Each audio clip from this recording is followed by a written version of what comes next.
Okay, we will call this meeting to order and ask if there are any disclosures of pecuniary interest and the nature thereof. Councillor Kiesebrink?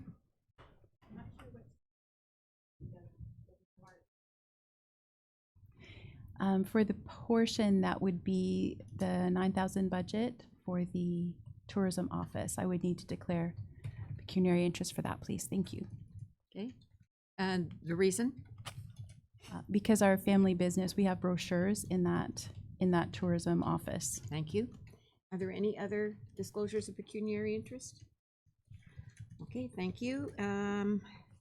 The first item of business this afternoon, this is a special council meeting, and we have one report, and it's on the budget.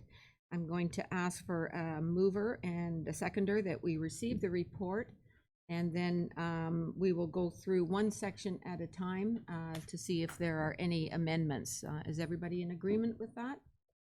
Okay, that's great. So we have this operating budget report in front of us.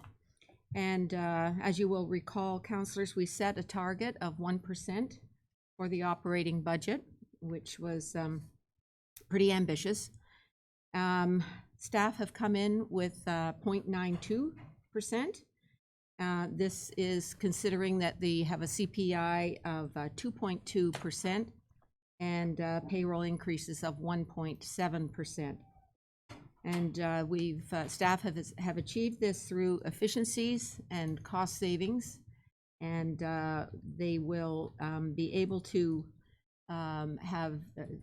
retain the level of service that we have now, and in many cases enhance the level of service. So my congratulations to staff, all of staff, in particular senior staff who have taken it from their staff and come up with this budget so far. As it stands, according to this report, if as is, and anticipating what the region's budget is going to be, it looks like a $91 increase on the average home in Scugog. And that is approximately a takeout coffee a week. So thank you, councillors, for asking your questions of staff. We've had this for a week and a half. You've asked questions of staff. Staff really appreciates that, so that they know where you're coming from. And those of you who have sought help in crafting a motion for an amendment, that is very much appreciated as well. So again, thank you to staff for coming up with a under the target budget, and you've really worked very, very hard. All of staff, Mr. CAO, have worked very, very hard on establishing this budget in this draft budget. So we will move on now. I need a mover and a seconder to receive the report. Councillor Brown, Councillor Watton, and all those in favor of receiving the report. And that's carried. Thank you. Now we'll move to section 1. And this is the budget presentation. I'm sorry, presentation. Yes, you do have a PowerPoint presentation. Okay, sorry, go ahead. Blame the migraine. Oh, no. Yeah. Oh. No.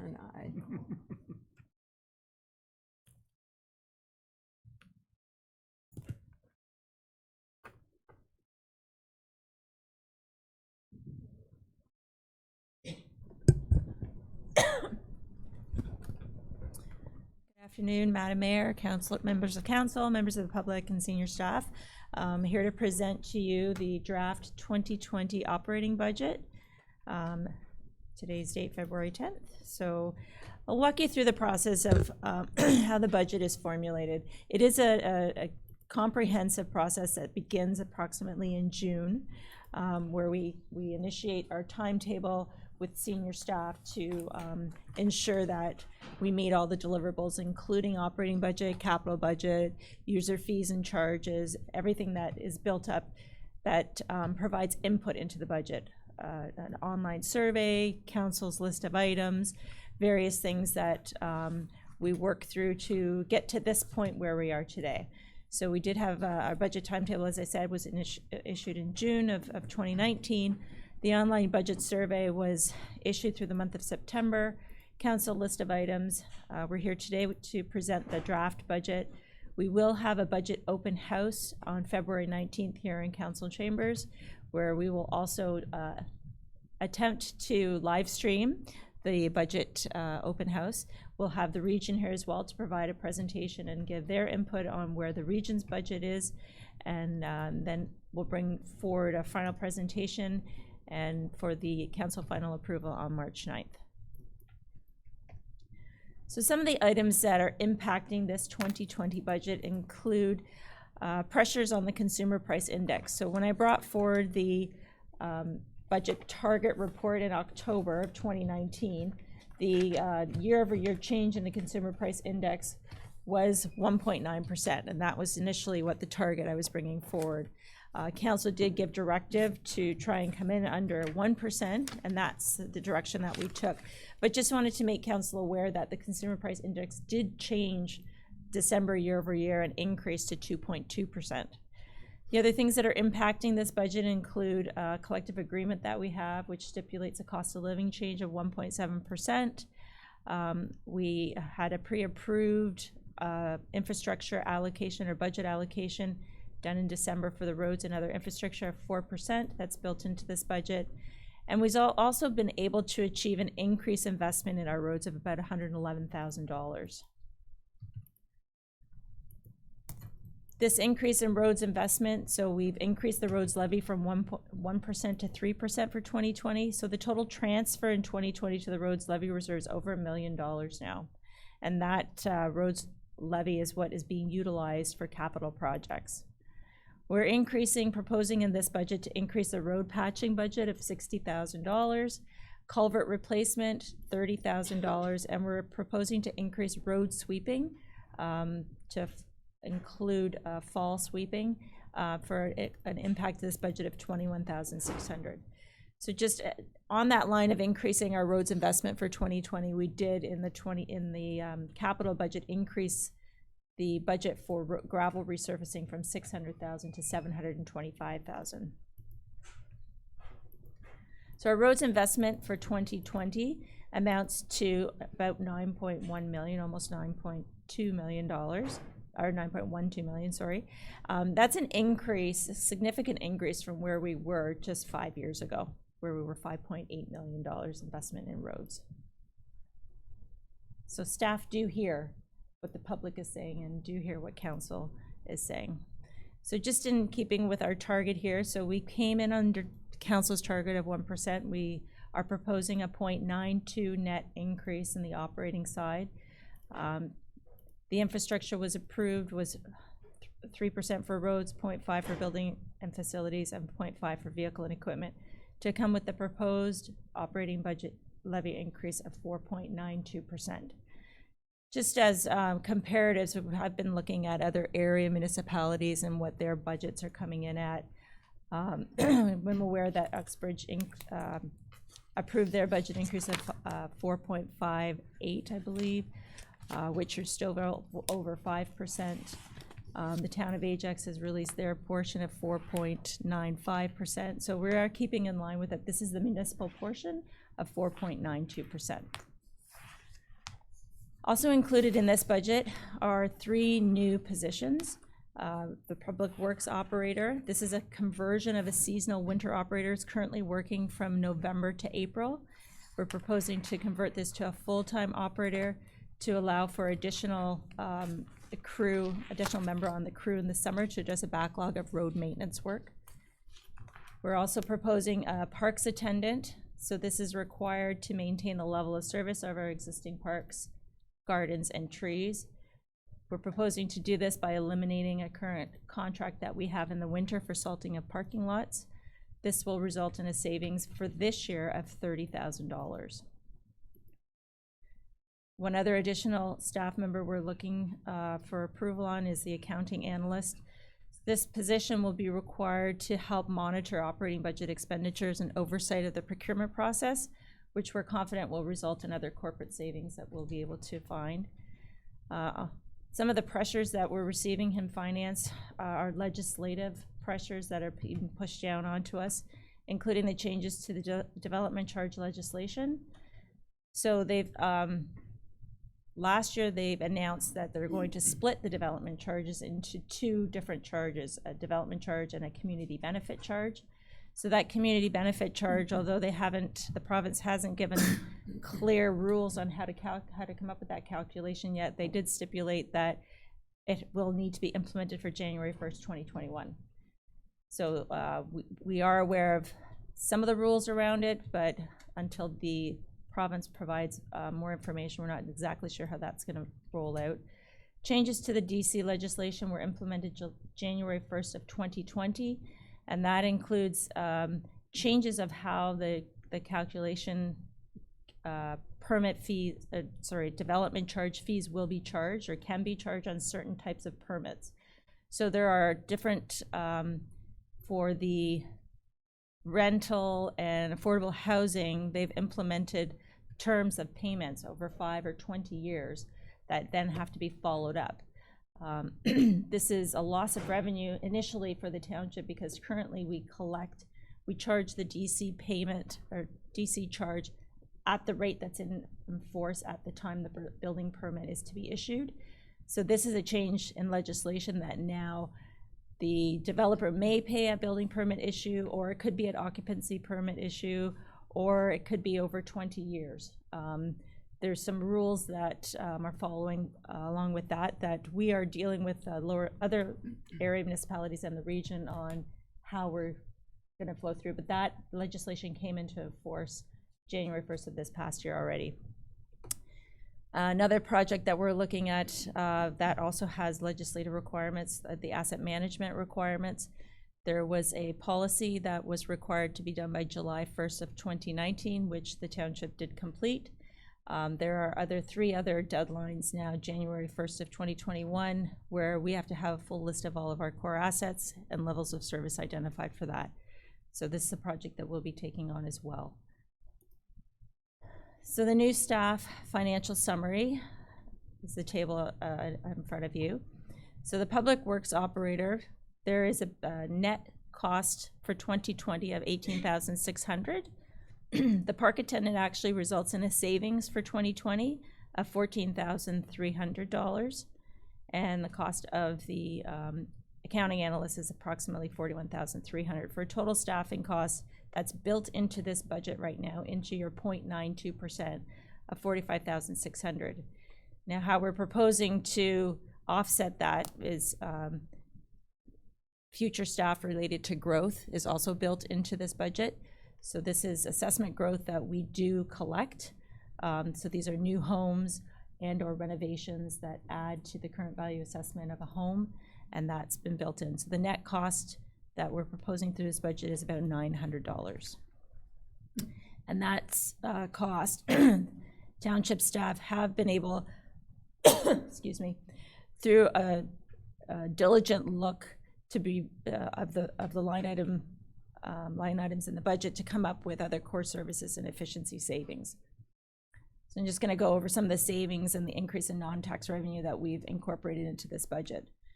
So we found under 4 large envelopes over almost $75,000 in core services and efficiencies. So we did a review of our township cell phone plan, reviewed the caretaking contract that we had for this building, the library and fire hall, and we were able to incur positive savings for 2020. Another waste management contract had expired, which is now more savings for the township. And we were able to take a detailed review of the overtime costs, and we're able to reduce those costs as well. Some of the increase in the non-tax revenue, banking and investment income is an increase of $110,000 built into this budget, and that's based on what we've seen the last couple of years, what we've received, and we're hoping to maintain that. And then other additional revenue due to user fee permits and applications of almost $50,000. So the draft operating budget broken down by department is $13.752 million. Almost 50% of that is situated in the public works area, where the largest part is for our roads. The next biggest area is our fire and emergency services of $1.7 million. So the operating budget, if I took $10 and split it, you can see that the biggest component is our public works, fire and emergency services, and then recreation. It's just a graphical representation. So the average increase in the total residential tax bill year over year amounts to about $91, and that includes an estimated region amount and the education portion.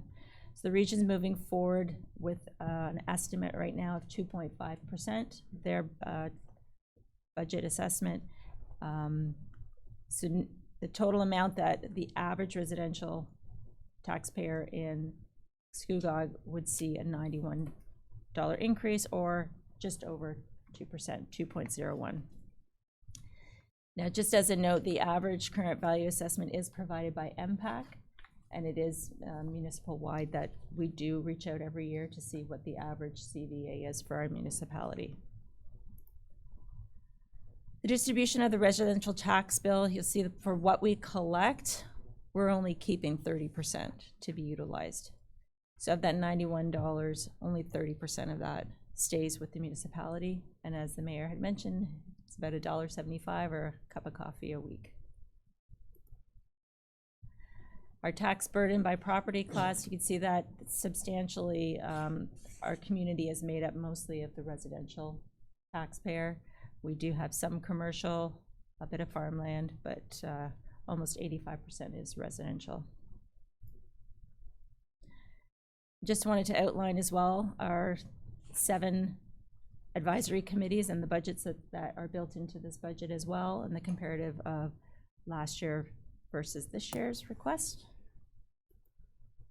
And just wanted to offer some highlights that are built into this budget that senior staff, and with the great assistance of our CAO, we're able to come into the council's target of coming in under that 1% target, coming in at 0.92%. We've maintained and increased the level of service for our roads and parks, the youth center, having a new crossing guard put in, as well as increase a week of our summer camps. We've recognized cost savings and efficiencies, and we've included new staff that are required to mitigate risk associated with legislative changes and able to maintain and enhance these levels of service. So we were able to incorporate all of that within the 0.92. Madam Mayor, that is my presentation. Thank you. I guess I stole a little bit of your thunder with the coffee a week. Thank you. That's an excellent PowerPoint presentation, and maybe you could send that along. That's be a great resource for counselors, out in the public. It will be posted on our budget page on the website. Perfect. Thank you very much. Okay, questions. Shall we go to section 1? Okay. And this is mayor and council. Any questions? That's 2 pages of information. Nothing?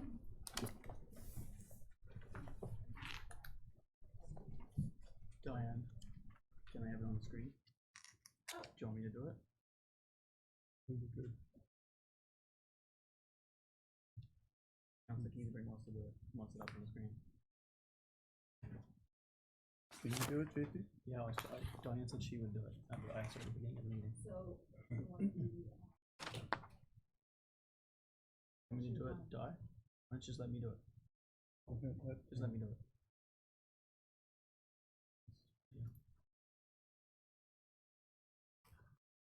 There you go. Next one, council and council, mayor and council.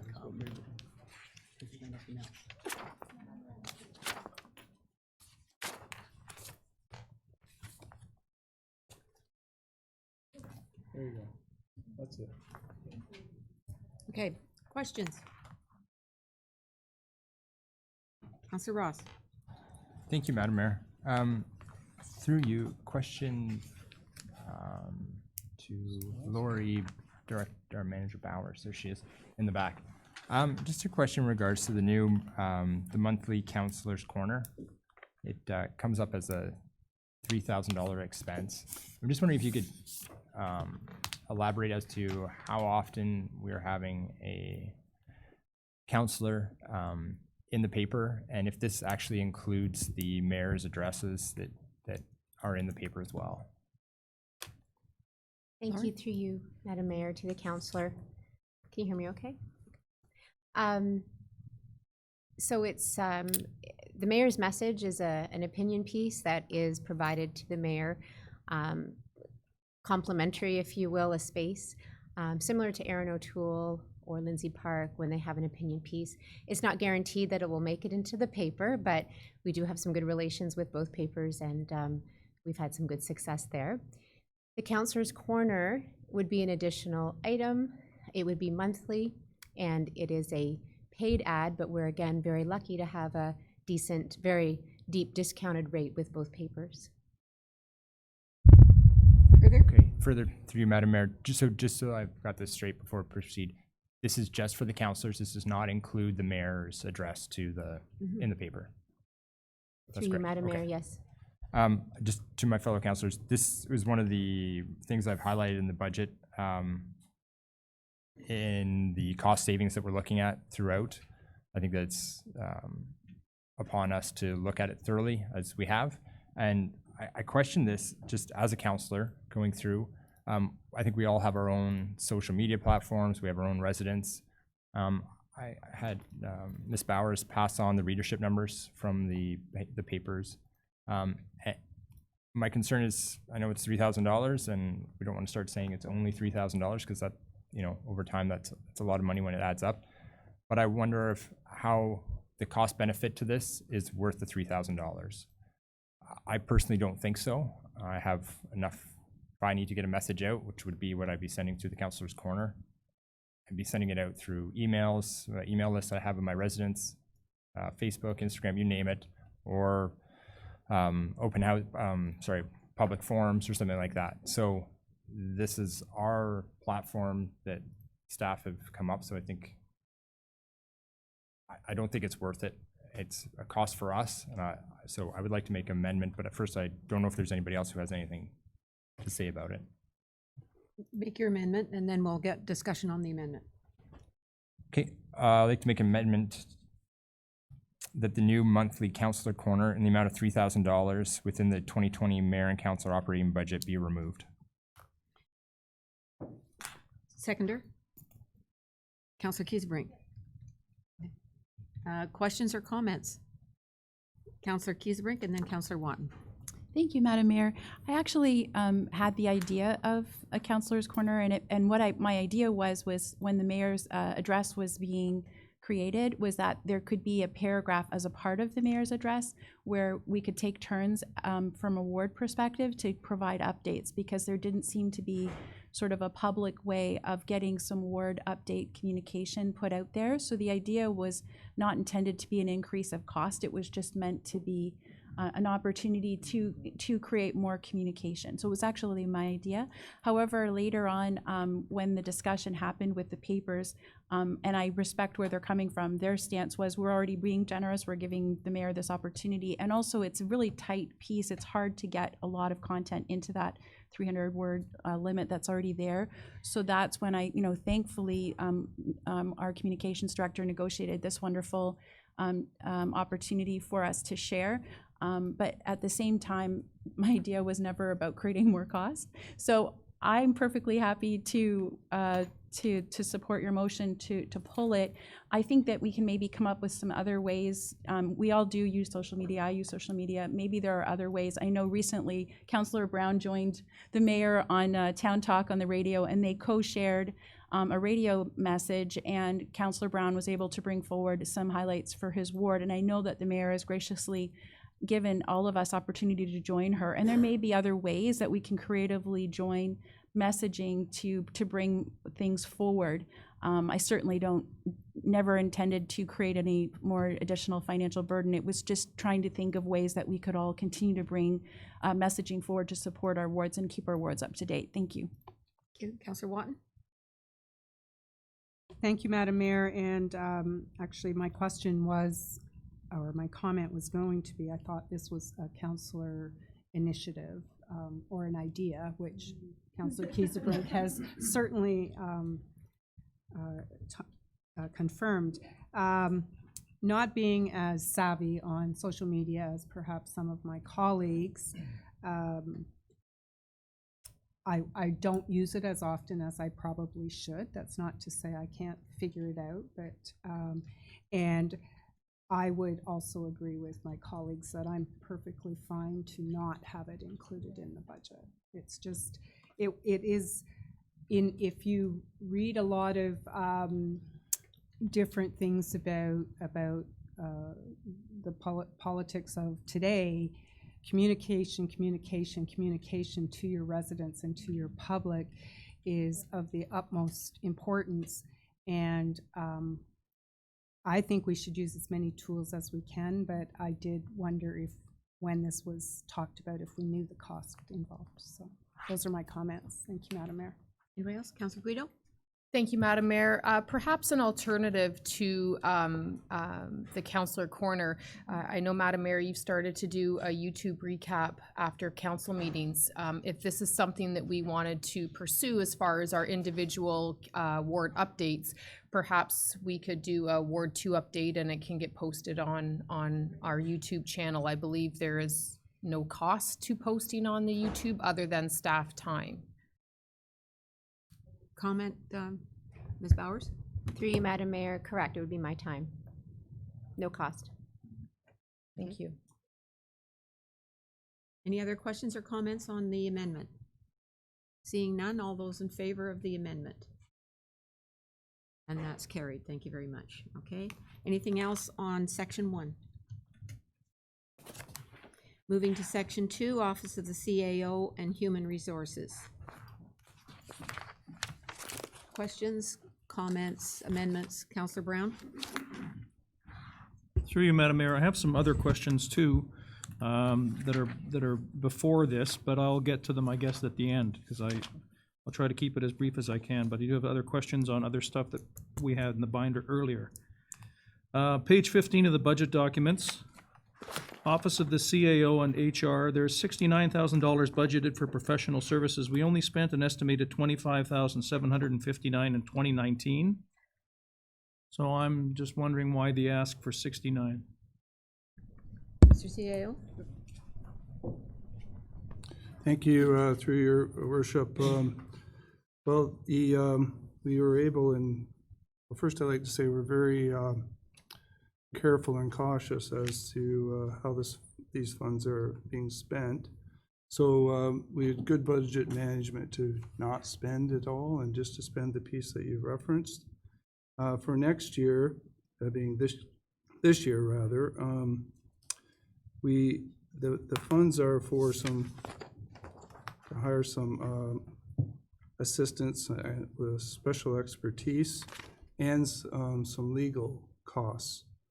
And those are, we are working with, looking at renegotiating the municipal service agreement with the OLG.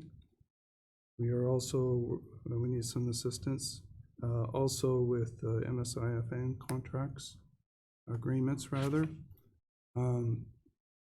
We put a small amount of money for a midterm strategic plan review.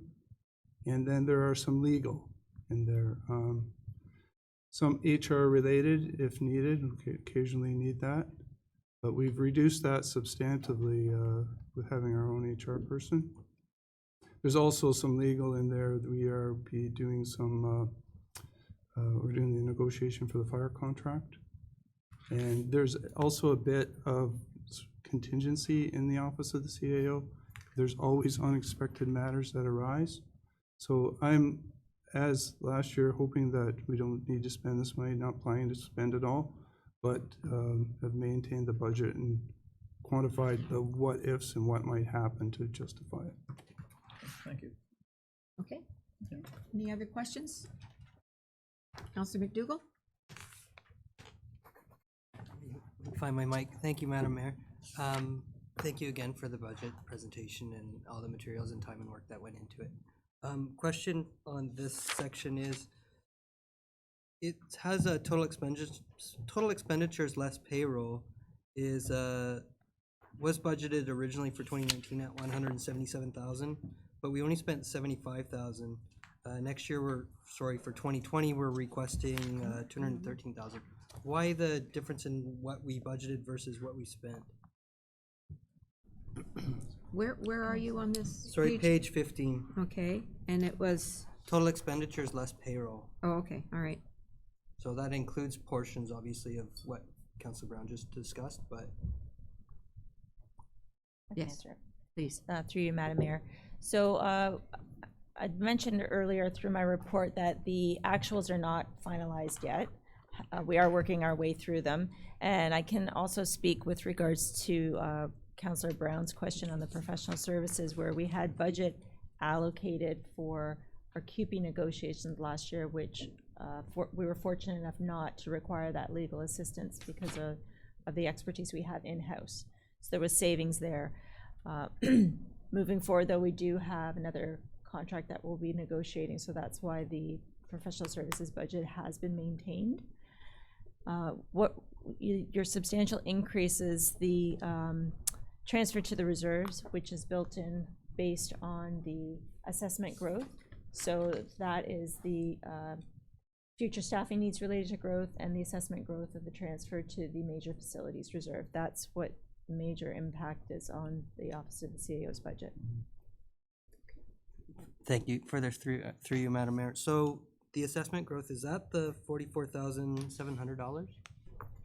Through you, Madam Mayor, that's one piece of it, and the other piece is the 28,000, which is a transfer from assessment growth through to the major facilities reserve. Okay, and so it's standard that the assessment growth would be used to fund staffing needs, is that correct? It is best practices, and it was in one of our long-term staffing report that was presented to council as well as best practices. Okay, all right, thank you. Councilor Ross? Thank you, Madam Mayor. Question in regards on page 13, under other expenditures and revenues, the future staffing needs related to growth listed at $44,700. I'm just wondering if we could have an explanation as to this line item. It appears it's in addition to the 3 staff positions.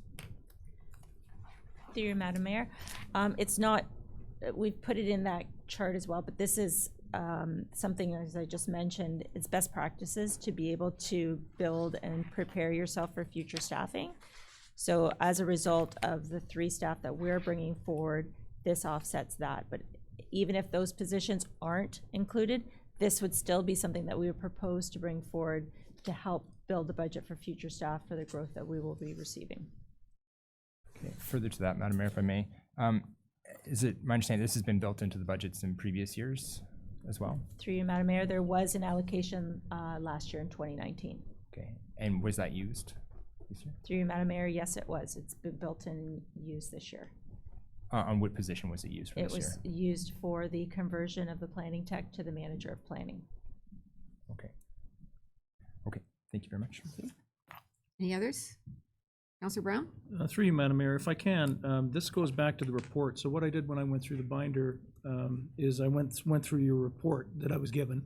But seeing as how Councilor Ross was talking about the new staff hires, maybe I can ask you this question now, so forgive me. It's item 2.5.1 on page 9 of your report.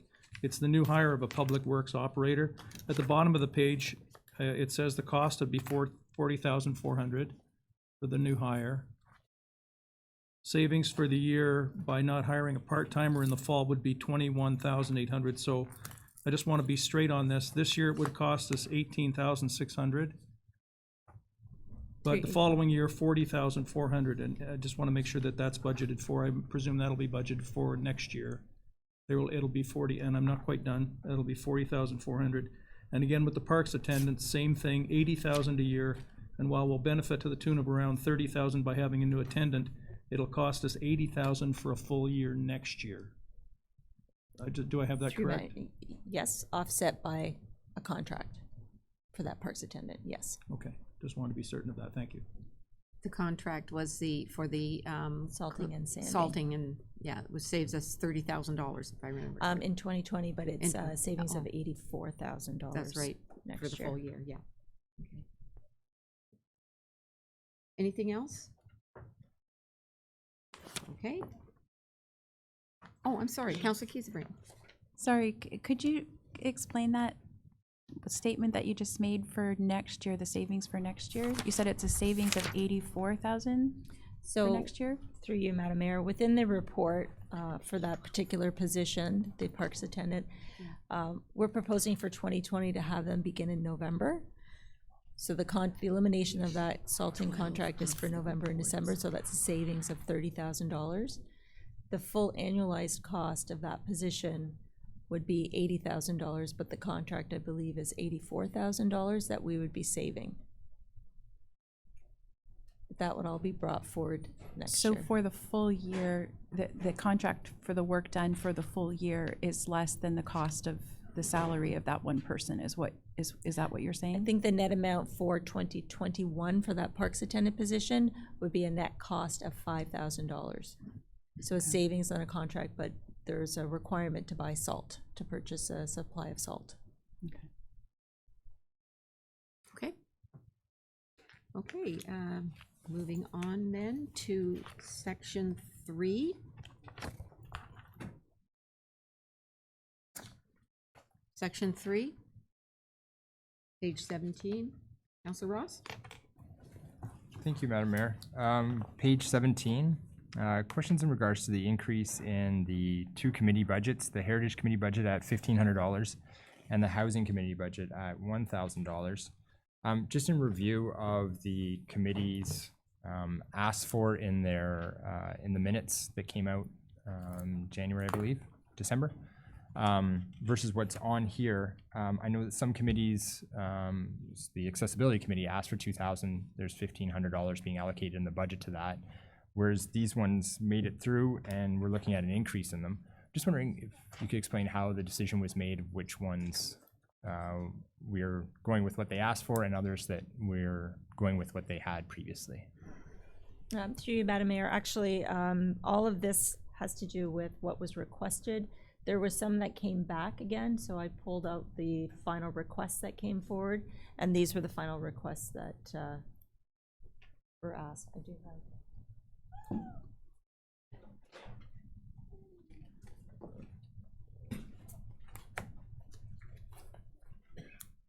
Just see if I can pull those minutes for you. So you're requesting which?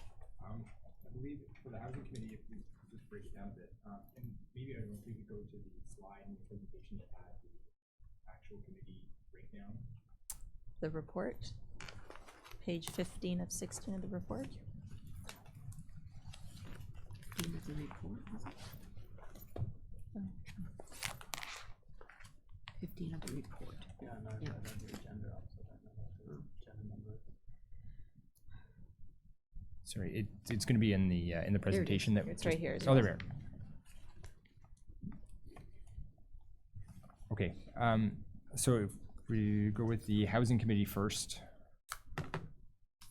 at the bottom, the request, last year's budget was $2,000, the request is $3,000 for this year. Going over the minutes here, it appears the majority of that request is in regards to the symposium that's going forward. Is that correct? Or is there any, I know in the Heritage Committee there was some transfer between budget items. Is there anything else that accounts for that $3,000 or $1,000 increase? Through Madam Mayor, no, that is what they had requested on the November 14th committee minutes. So that's what has been brought forward in this budget. Okay, thank you. And I apologize, I have to be directed to the counselor that's with housing. Maybe some explanation as to the housing symposium and why we're looking at $1,000 increase for their budget. If I may, Madam Mayor, as the council liaison, originally there was an ask for 4,000 and it did get sent back to the Housing Committee. Yes, it is for the symposium. The last symposium, we would have liked to have had a paid speaker, but it was not in the budget. And plus, we offer lunch because we usually run from about 10 till 2 or 10 till 3, depending on how many speakers and so on we have. And we do try and get our lunch sponsored, which we did get sponsored this year by a builder. But if it was not sponsored, then it's possible that we would not be able to hold it over a lunch hour. And then we're condensing it. And the general feeling is it loses its, I don't know, its impact, I guess. You know, if you only have one speaker or two, you may not get the number of people. I think we had about 90 people out the last time. So anyway, that's the reason for the ask. Originally, it was 4,000, but that was also to cover the speakers and so on. But since the municipality had invested in a new speaker system into the in the rec center, we didn't feel that that was necessary. But that's basically why the ask is there. One, if we have paid speakers, and plus I believe if you go through the minutes, there has been some discussion of adding 2 more, not symposiums per se, but public education or public input sessions, and as well as to cover the lunch.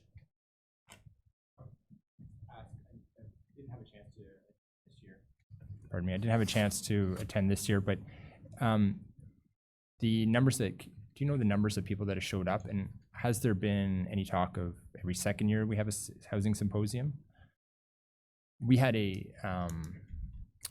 chair attended the Scugog Accessibility Committee for looking for assistance in funding the symposium through the Accessibility Committee's budget. Just as there's a bit of a link that was identified there perhaps between accessibility and housing.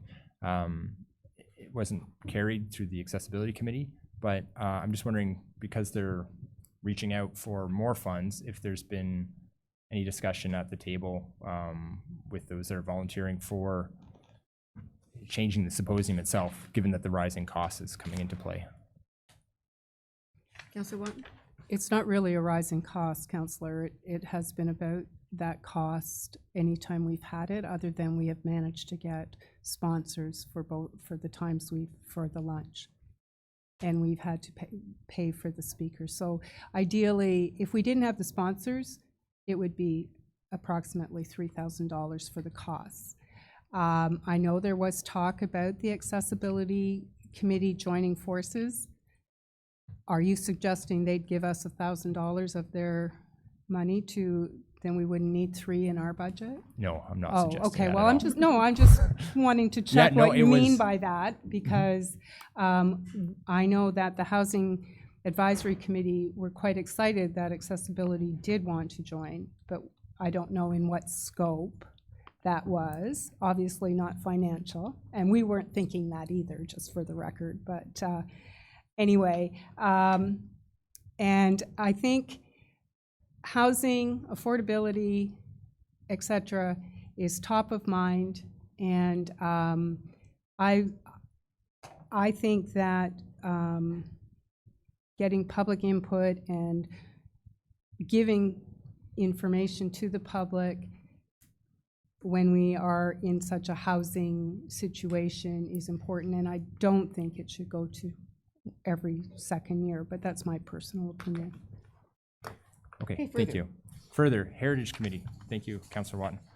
The Heritage Committee, just wanted clarification on, there was a transfer from the budget over to the Heritage Committee as far as them taking on the brunt of that. Can you just expand on that or clarify for me, please? Please. Through you, Madam Mayor. So the last few years, the Heritage Committee, they do a lot of great work for our community. But they have identified and directed things like title searches and searches for the Heritage Committee, when the expenditures have actually been flowing through Development Services area. So we're just trying to actually bring it all together to show the true cost of what the Heritage Committee, their works, what the true cost is. So that's just a transfer, a budget neutral transfer from Development Services over to the Heritage Advisory Committee. And that transfers of the amount of $2,000, so there's actually no increase. If it's budget neutral, there's actually no increase in their advisory committee Correct. Okay, great, thank you. Okay, thank you. Anything else? Counselor Brown? Yes, thank you, and through you, Madam Mayor, I'd like to speak to this too. It's in the budget, the heritage where I'm talking about. It's more expensive this year than last because the property surveys have been added from the planning department. That was $2,000. The Heritage Committee has to pay $1,500 for bird's eye plaque repairs. The plaques were originally created and paid for by Parks and Rec, now it's Heritage. Plus legal items from development services like legal costs for registering a property on title, that's $325. And money for Peter Walkerell has been moved from planning to Heritage in the amount of $500. So that's some of what was in the budget and why things have been moved over in the amounts.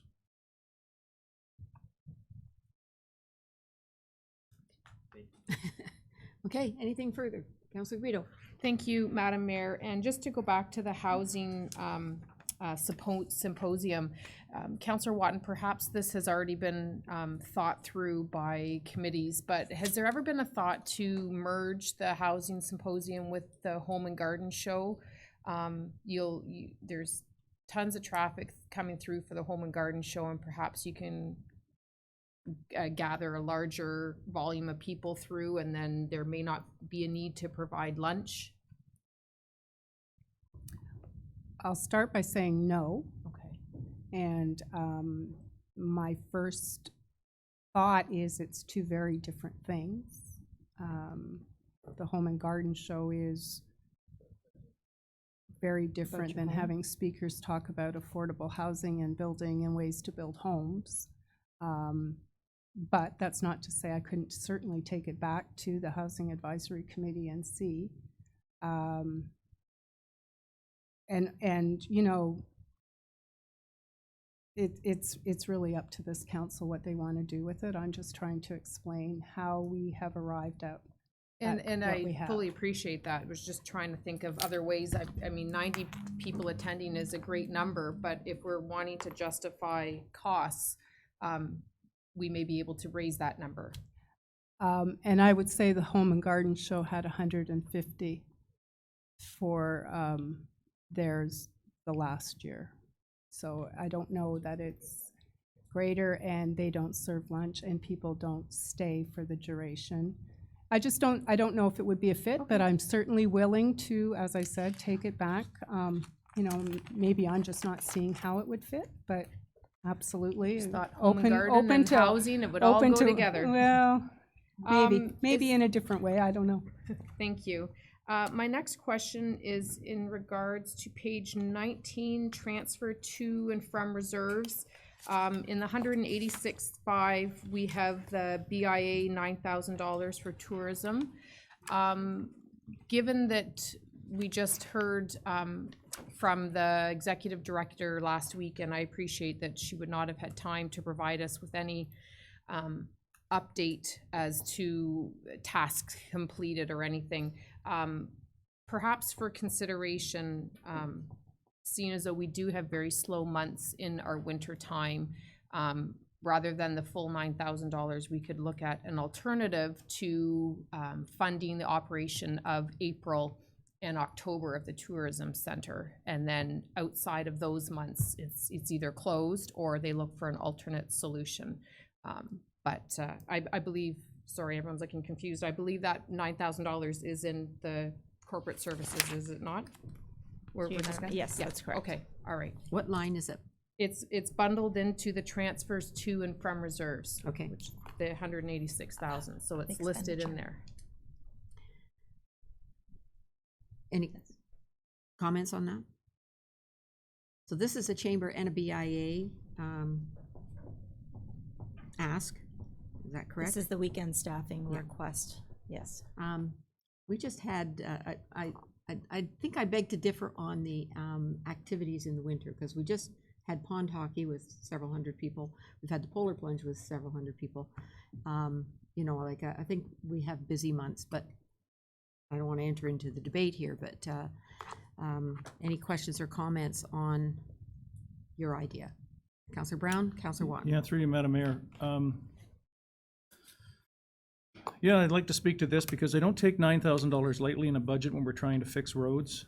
but tourism is a huge moneymaker for this township. It's the second largest industry, and I think we should be doing everything we can to promote it. Clarington throws $195,000 at this. They have a tourism coordinator who makes in the neighborhood of $75,000 to $85,000 a year. They have 2 full-time staff and 1 part-timer starting at $18.80 an hour. Ours is $14. They have a standalone building, and if the tourism center is open for business in Port Perry, in Scugog, then in essence, the township is open for business. It's critical to have it open on weekends, and while Cassandra Anchor is the person, while she has to do work for the BIA and the chamber to name 2, she's also to be available to guide and direct people. So that doesn't mean she sits idle waiting, but should somebody come in the door, she can get up and say hello, and that's probably the single most important thing she can do, is welcome people and direct them. So I think we should keep the $9,000 and go forward from there. Okay. Thank you. You've done your homework on that. I've got more. I didn't, you've got more. Okay, Councillor Watton, on this, because I have Councillor McDougall on another issue, is it? Okay, so on this issue, Councillor Watton? Yes, Madam Mayor, I was just going to say, at last week's meeting, we did ask the Chamber, Kenna, to provide justification. And I think before eliminating this out of this budget, she should be given that chance to at least provide that justification for, so that we can make a fully informed decision about it. Certainly respecting the fact that it is our second largest economic driver, and that we are considered a tourism town, we do need to really consider how we put ourselves out there. But at the very least, I think we should wait for the justification from the Chamber and the BIA on the position. Councillor Ross, on this issue? Thank you, Madam Mayor, on this issue. I would agree that it is, tourism is essential to the town, but how we go about it, I think is key. We're throwing $9,000, as Councillor Brown said, it's no small potatoes, but I think we've given the Chamber and the BIA an opportunity to present. We've posed a number of questions to them, asked them to present what the impact is, so we can actually look at it, as Councillor Watton said, and say, this is worth it, this isn't worth it. It keeps getting kicked down. I'd like to see it come up. Between now and the final budget, perhaps there's an opportunity where they could have a presentation to us and answer this question that's been posed by council, by a number of councillors, in regards to where the benefit is on this. And I'm not saying that tourism isn't very important, but we need to make sure we're putting the money in the right spot. So that's what I'd like to see going forward. So basically what I'm hearing is leave it in here for time being until we get the information that we require. Everybody in agreement with that? Just leave it in the draft budget for the time being? Councillor Guido? Thank you, Madam Mayor. And yes, Councillor Brown and fellow councillors, it was not to discredit the need for tourism focus in the township, but we're talking budgets right now, and this is when we have the conversation. It's too late to have the conversation in June and July. That's why I wanted to have the conversation. Is this the best way? And Councillor Brown, with all due respect, I've been having this conversation for years, so it's not as if it's a new conversation. I've been asking the benefit of this $9,000 in the previous term of council as well. So I am very optimistic that it will be proven to us that having that door open in the cold winter months will be beneficial to this township of Scugog in its entirety from a tourism. So yes, thank you, Madam Mayor. Thank you, Councillor Guido. So we will leave it in the draft budget. And while, before we come up with the final budget and make that decision, I would ask you to have a look at the tourism strategic plan that was developed in 2018 and was produced for council. An action item was to set an annual tourism budget that includes a part-time staff person dedicated to the visitor center. So that was an action developed by the committee. Let's see, what was the name of that committee? The Tourism Task Force, which was there's one counselor on there, but it was basically business owners, people from the community, chamber, central counties tourism, the casino. There was a large group of tourism stakeholders that developed this strategic plan for tourism. And is it on the website? It's on the website. So I would ask you to just take a look at that before we make a final decision on this when we do the final budget. Okay? Thank you. Councillor Watton? Thank you. Just further to everyone's comments, could we just ensure that the chamber is advised that we would like justification prior to our final decision on this Perhaps we budget? could set a And, deadline. and that Yeah. they're notified of that, the date of that, and when we need it to have it distributed to us, please? Okay. March 1st. March 1st, okay. We'll get that out to them. Thank you. That does give them a couple of weeks. I'm sure that they can come up with that historic data. And Councillor McDougall, you were next.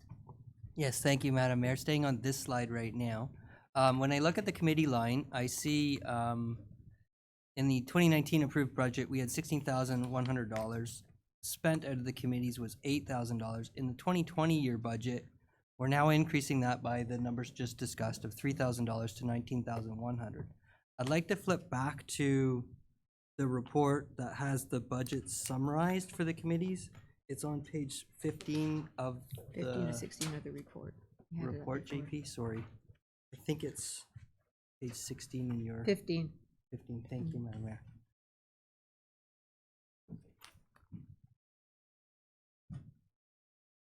Okay. Go ahead. So further, I'm looking at the budgets for all the various committees, and I'm seeing that there's different numbers for each of the committees. The Economic Development Committee is 2,000, Accessibility is 2,000, Housing is supposedly 2 going to 3, the Environmental Committee is 1,500. I'm just kind of thinking that perhaps these committees should be harmonized and they should all get the same amount. I'm not really sure that the Environmental Committee, not that I'm arguing for more money, but are they less important than accessibility or housing? Is the environment, is that what we're saying to our society, that the environment is less important, we are going to fund the Environmental Committee less money? Do you Through you, have a Madam comment? Mayor, no, definitely not saying that. I think initially it was, I think initially 2,000 was provided, but now we are requesting that they provide justification on things that they're going to do.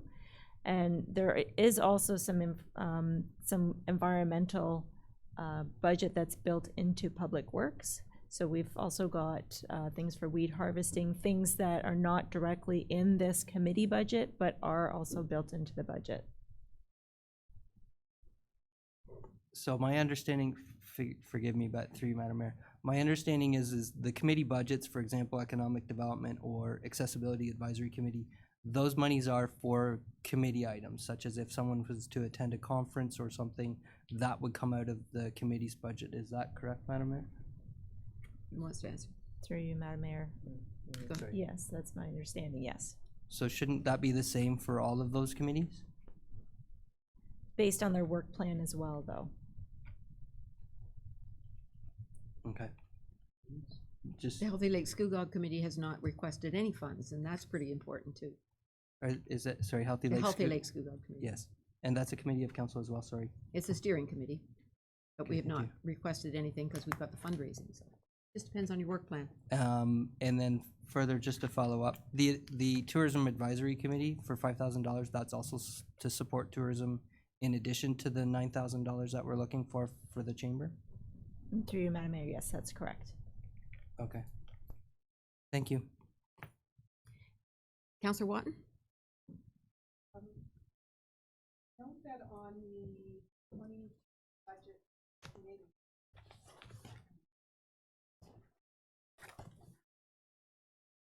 On the 2020 budget request for the committees,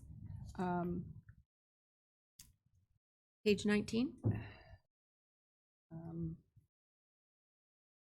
I'm on page 30 or page 15?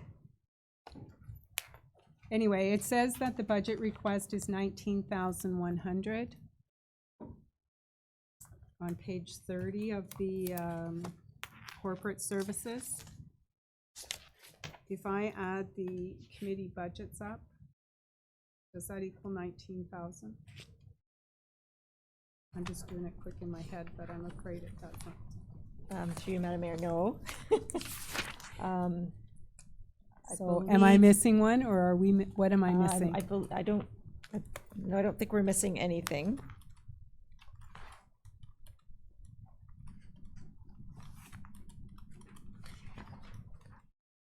Oops. I don't think they're all in that particular line item. Did you want to say something? Yes, I do. Okay. JP?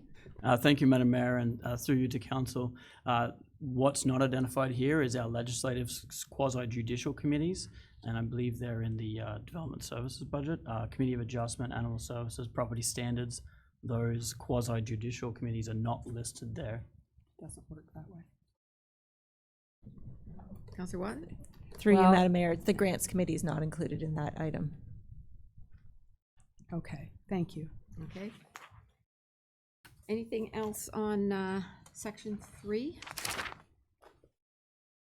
Councillor Brown? Through you, Madam Mayor, page 19 of the budget documents, we had 109,500 budgeted for 2019 for materials.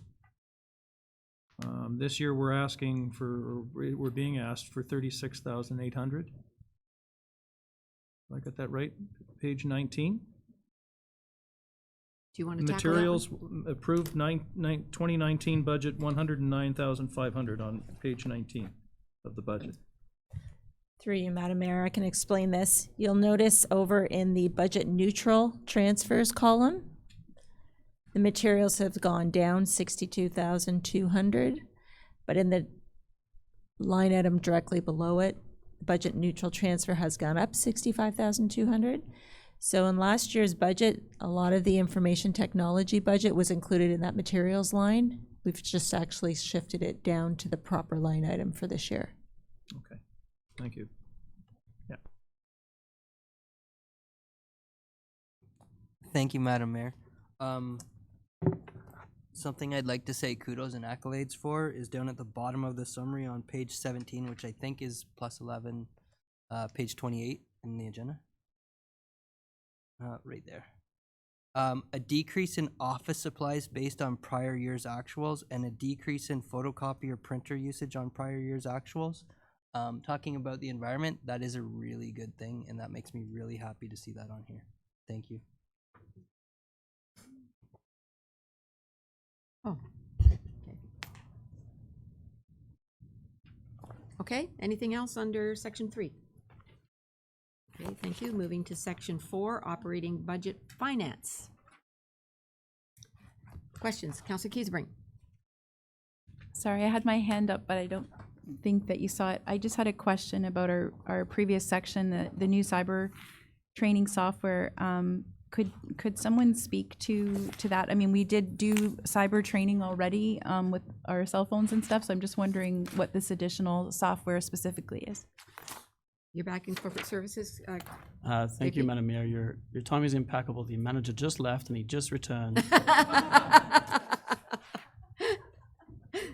Could you repeat that just for his benefit, please? Sorry. Absolutely. I was just curious because we've all had training. There's been different modules that have come through on our phones, and we've done the cyber training. I'm just wondering what this $2,500 cyber software is. Through you, Madam Mayor. So it's a company called KnowBe4, and they're kind of like a full service company where they do the test phishing emails, which everyone has received, and we've done really well on, actually. I'll just quick aside, on the company of our size, normally before any training, it's about 30 to 40% click rate. We have about 6%. So out of the gate, we're doing really well, and every single test I put out, it gets less and less. So we're doing well. Further through you, Madam Mayor, but my question is, we've already done this KnowBe4 training, so why is there the need to spend the $2,500 on the software? What is this adding to our experience. Oh, sorry. So through you, Madam Mayor. So the ongoing cost is the regular phishing test emails. So it is important for new staff coming in that when they start, they will have to go and do that training that everyone else has already done, just to get them up to speed. The regular phishing emails just kind of keeps everybody on their toes. So I mean, every single day, new phishing templates come out, and these phishing emails that are sent from KnowBe4 include those. So when they start figuring out some new tricky ways to get people to click, you know, these are things that you're going to be trained on live going forward. Further to that, it also includes the low conveniences. I know I need to work out a solution for the phone, but on desktop, there's the fish alert button, which automatically reports an email as being a phishing attempt. So we do get a lot of extra features, not just included in the one-time training. Further through you, Madam Mayor, so the software, does it do like a quarantine of emails, or does it perform another function as well, or is it just for those the phishing email training? Is that the only component? And my second question is, what was the cost of the training that we've already done? Through you, Madam Mayor. So as far as cost, it's hard to assign the cost just to that one segment because it is a yearly license per email user. So I think we have 75 seats as part of it. So I can't really assign a cost just that one little portion of it. And so like the fish alert button, just as one example, reports that email to KnowBe4 and actually sends me a copy. So in the past, I would have people just forward me that email and then I could manually go through. This is just a more automated way of dealing with it. There is another feature of the software that I haven't made use of yet, which is, I don't remember the name of the feature, but it's actually like a live phishing check, so to say. So basically it's an email address that you would send the email to, and then it would reply basically saying, yes, it's a phishing email, or no, it's clean. There's some configuration that I have to do on the back end to make that happen, but so we do have a lot of value added features that we're getting with this platform. Okay, Director Valentin, did you have something you wanted to add? I would. Thank you, Madam Mayor. I'd like to specify the importance of this. Even though we've all had training, I'm part of the Durham Municipal Insurance Pool, and cyber risk is always front of mind to all of the municipalities. And any training that I've been to, it's not if you will be attacked, it's when you will be attacked. So it's very important that our staff and council, that everyone is prepared, and IT is prepared to always be looking for being one step ahead. And I believe that this software helps us in that avenue for continuous training for existing staff as well as new staff, but also to get ahead of any of these new types of cyber attacks that will be coming forward. Thank you. Through you, Madam Mayor, I agree completely. My question is just more related to budget. So our current cost for the training, you're saying was a use-based cost. So the 2,500, is that like just buying the whole module, or could we continue on a use-based cost and see if the whole module is required? I'm just asking about the cost of the software for this year, what we've already done versus this 2,500. I just still don't understand that from your response. Through you, Madam Mayor. So it's a flat rate. I don't have the numbers in front of me, so I'm not 100% sure. All I know is it worked out to $2,500 for all the seats that we have for 3 years. So we're actually locked in for 3 years on the platform. We did opt to get the highest grade of license, but I felt that the lower grade ones weren't cheap enough to warrant missing out on some of the features. Like a lot of the things that make this platform so good is we have a lot of resource and a lot of ongoing support from them with that higher tier of license. Okay, thank you. Anything else? Well, we finished.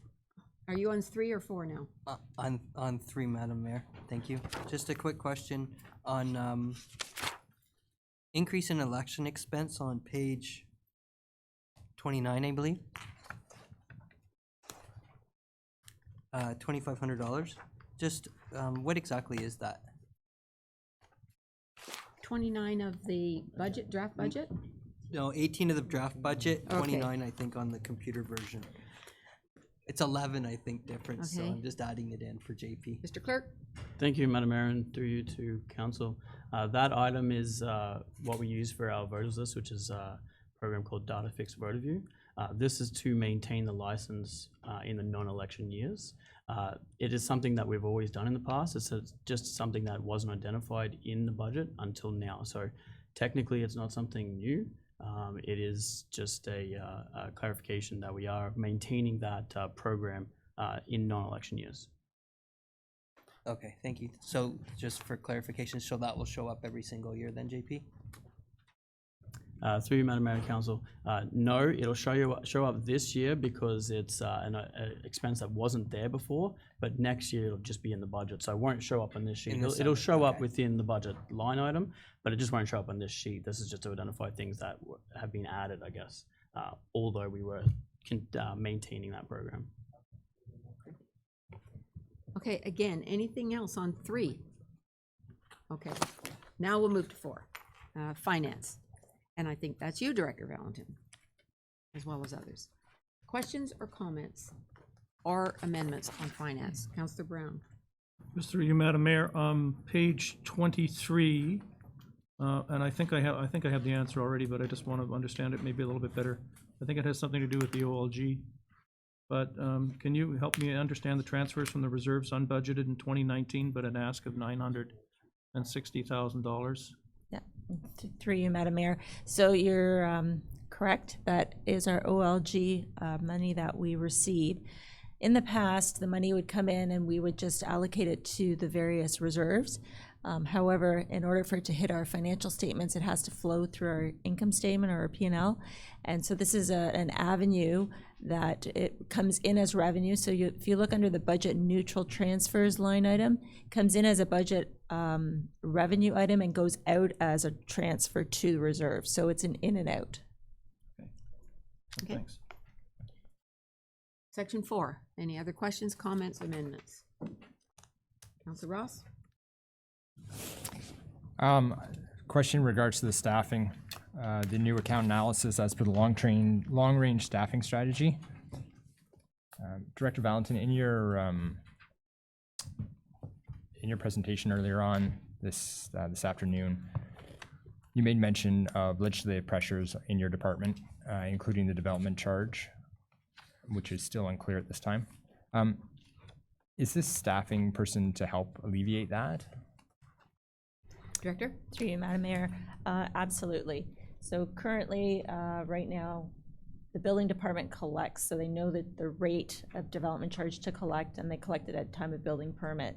What's happening now, which came into effect January 1st of 2020, was we could have various permits at different rates. It could be frozen when a site plan comes in.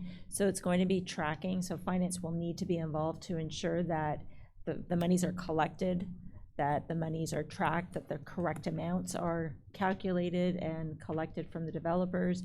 There's a lot of moving parts that now finance will need to step in to ensure that it's all tracked and recorded properly. Okay, thank you. And further, given that the development charge is still unclear from the province where it's going, once it's identified and the path is set out, will the pressure on your department be the same as it is in an acute way when it first comes out, once that you've adjusted to it? Through you, Madam Mayor. So there's two components to this. The community benefit charge is the one that's not clear right now, that has to be brought forward in January 1st. The development charges, there are still other legislative changes that will be coming forward, we believe. Whether that, I don't believe that that will just go away because it's linked to different types of development applications.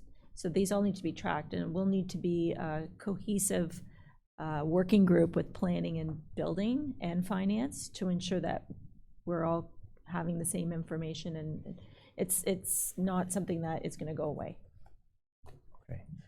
Further to you, Madam Mayor, can you just identify what else has been identified beyond hiring someone new? I think hiring someone new is a big decision. It's we're going to go through this 2 more times here with me saying the same thing. But its implications aren't just this budget, but following budgets afterwards, and that the base of the budget remains in there. So although the levy doesn't increase, it's still built into the budget. Whether it's a manager role or director role or a unionized role, still hiring people is a big cost to the township. And I'm all for creating jobs, but these aren't the jobs that I'm really keen on creating. I'm keen to find out what else has been identified beyond hiring someone new. So if you could just give me a summary on that. Through you, Madam Mayor, are you in specifically towards the accounting analyst? Absolutely, yeah, just speaking with the county analyst. At this point, I haven't identified anything else. I mean, what will end up happening is our work plan that we currently have, we know, or I believe that there could be enhancements that could be done in my department. If this position is not approved, those enhancements cannot move forward, and things that we are currently doing will likely be delayed because any legislative requirements will take precedent over some of the other things that are being done. Okay, further through you, Madam Mayor, understanding that we have priorities in the township, and sometimes I understand that we have legislative requirements that have to be taken care of, absolutely. But other things that you say will be delayed, are those priorities as identified through the township? Through you, Madam Mayor. Well, there's a financial risk that's always going to be associated, and finance is brought into a lot of the decisions that are made corporately because of the financial and financial risk or insurance liability that my department looks after. So we're brought into the realm of a lot of things. So corporately, it could have a big impact. Okay, just follow up to your answer there. I understand, obviously, you can reduce the financial risk, but if you had 5 more people, you'd probably reduce the financial risk even greater. Is there? I'll take 5. Yeah, that's my worry. That's what I'm trying to get around, is that I understand there's risk and that we're going to have delayed things, but there's the cost-benefit analysis here, and for $96,000 a year, approximately, that's a big cost, and understanding that we're going to have some delays and stuff like that, I'm wondering if the benefit's there. So I put that out to my counselors for their thought. Anything else? Councillor Watton? Thank you, Madam Mayor. Through you to Director Valentin. What would it look like in the world of tendering and procurement if you have the added workload of what our province has mandated that we have to do? How would, if we do not consider a new person, what would that, give me an idea of what that would look like for things such as those things? Like, we have 12 things that we have to procure. Would they go to the back burner so that we're not getting them in time to do? I don't know. I'm asking, what would that look like? Or could look through like, you, Madam not Mayor. necessarily. The departments actually do the tendering themselves with some limited guidance from finance right now. We look at, we do a review of the capital and the procurement as expenditures come forward. So we're reviewing reports as they come forward to council, but the tendering process itself right now is done on a departmental basis. We would like to be working with them, with the departments, to ensure that there's more oversight. We just currently don't have the capacity for that. Okay, thank you. Anything further? Councillor McDougall? Yes, thank you, Madam Mayor. Thank you, Diane. Understanding that this extra position won't have much, it'll be relatively budget neutral for this year. It's not much of an expense. What will that do to the overall payroll expenditure for 2021, 2022? Oh, is my mic on? Sorry. Thank you. Through you, Madam Mayor. The way that we've proposed these new positions, there's, for the most part, a half-a-year impact. So that would be equally, the annualization of it would be a half of the year impact, because if they are approved for 2020, that amount will be built into the base. So I can tell you that we are actively still looking for some efficiencies. We have 2 projects that we've identified that we believe that we can find some more efficiencies to help offset with any staff increase annualization for next year. So this is something that we're already aware of and looking into. Thank you. So I'm actually looking at page 5 of our, I think it's probably page 16 on here in the digital version. At the Sorry. top is a, What page are you looking at? it's page 5 in our budget binder. So it's, In the report, okay, yes. okay.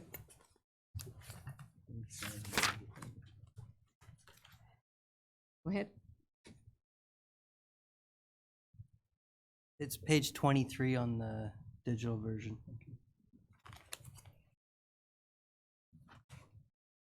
So at the top, we have a payroll number for 2021, but we don't have a projection for 2020, but we don't have a projection for 2021.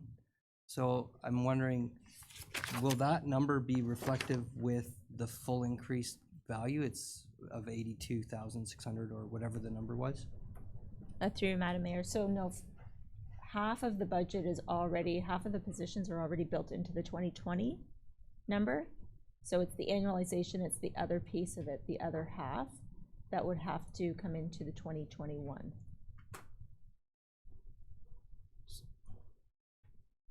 The way this budget has been presented, it includes the 3 positions.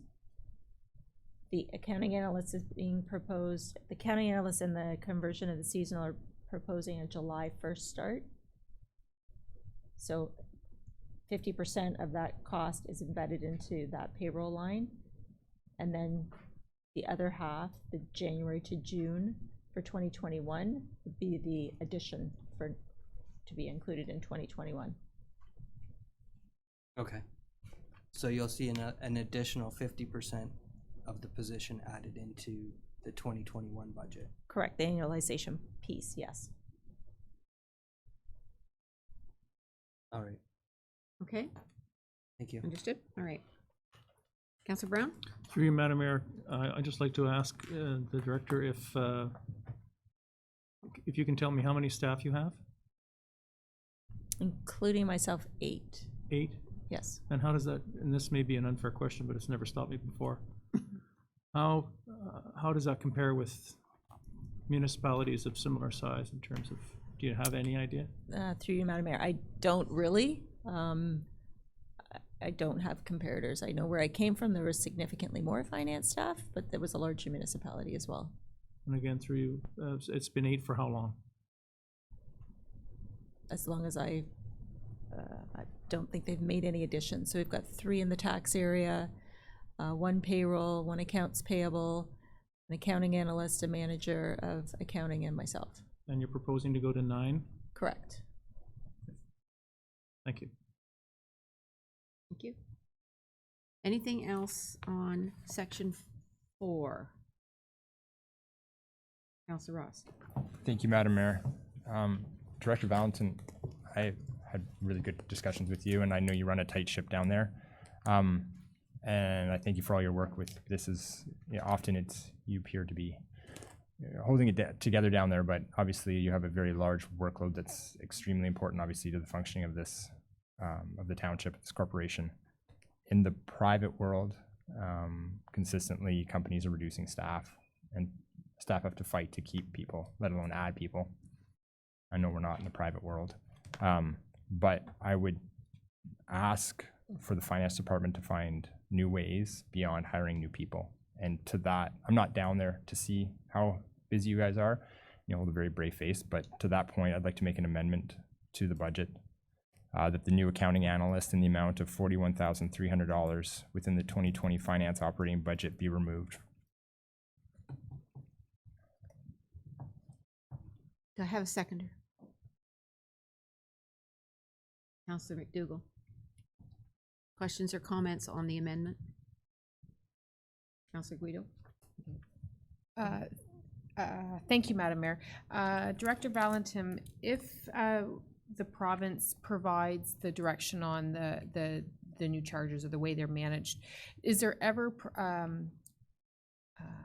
benefit financial to the municipality sent down from the province to assist with this, or it's totally up to the municipalities to manage it? And I'm pretty sure I know the answer, but I just want to make sure.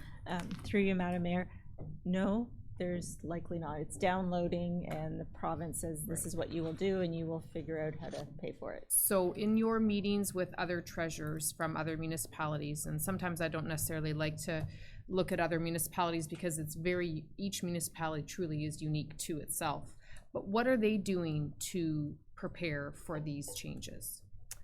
Through you, Madam Mayor, that's a great question. So we are meeting monthly right now with the region. So the region is holding these meetings with the area municipalities. We are all challenged by this, and we're all looking for different ways and how. And I know that my previous employer, they have put on their budget and they're asking for 6 new staff members. I'm not exactly sure where those staff members are, which area, but I know that every municipality that I've been in contact with about this, we're all struggling. So we are getting consultants on board to help us identify the charges, but we are asking each other for their assistance of coming up with ideas of how to manage this. Thank you. So then further to confirm, not every municipality is in the same position as us where they would need to request additional staff to manage not just this, but other additional workload. This is more so in addition to everything else we have, that the township's looking for an additional staff member. Through you, Madam Mayor, based on the other municipalities I see, we're quite lean in our department, that we don't have that extra capacity that we could utilize the expertise of someone else already within our department, which is why I'm bringing forward the ask at this time. Thank you. Anything else, Councillor Brown? Through you, Madam Mayor, Director, how many hours a day would you say you put in preparing? And on the weekends. Yeah, no, I know there are other directors out here, and the CAO spoke to this at one point and said that we're not looking at an 8-hour day for you guys. It's longer than that. So I get the impression you're pedaling as fast as you can. Through you, Madam Mayor, I do spin as well, so yes, I am trying to. I don't put in a 7-hour day. I can tell you that much. Thank you. Thank you. You put in more than a 7-hour day. In fact. Mr. CAO? Thank you, Madam Mayor. Yeah, on that note, if you want to check the parking lot around 5:36 or later, it's either my car or Ms. Valentine's car that's the last to leave. So just on that note. Seen Director Heritage's car here for a while too. Yeah. Yeah, he's usually, I don't let him go until I go, so he's trying to get out sometimes, but I won't let him. But yeah, so I can speak for, and I'm sure council know the workload that's currently in the finance area. And we have taken a look at the work that will result from the changes to the Development Charges Act and the new community benefit charge. It will take, work away from other things that, quite frankly, we aren't doing as well as we should be doing. And you're talking about a finance area where we need to do very well.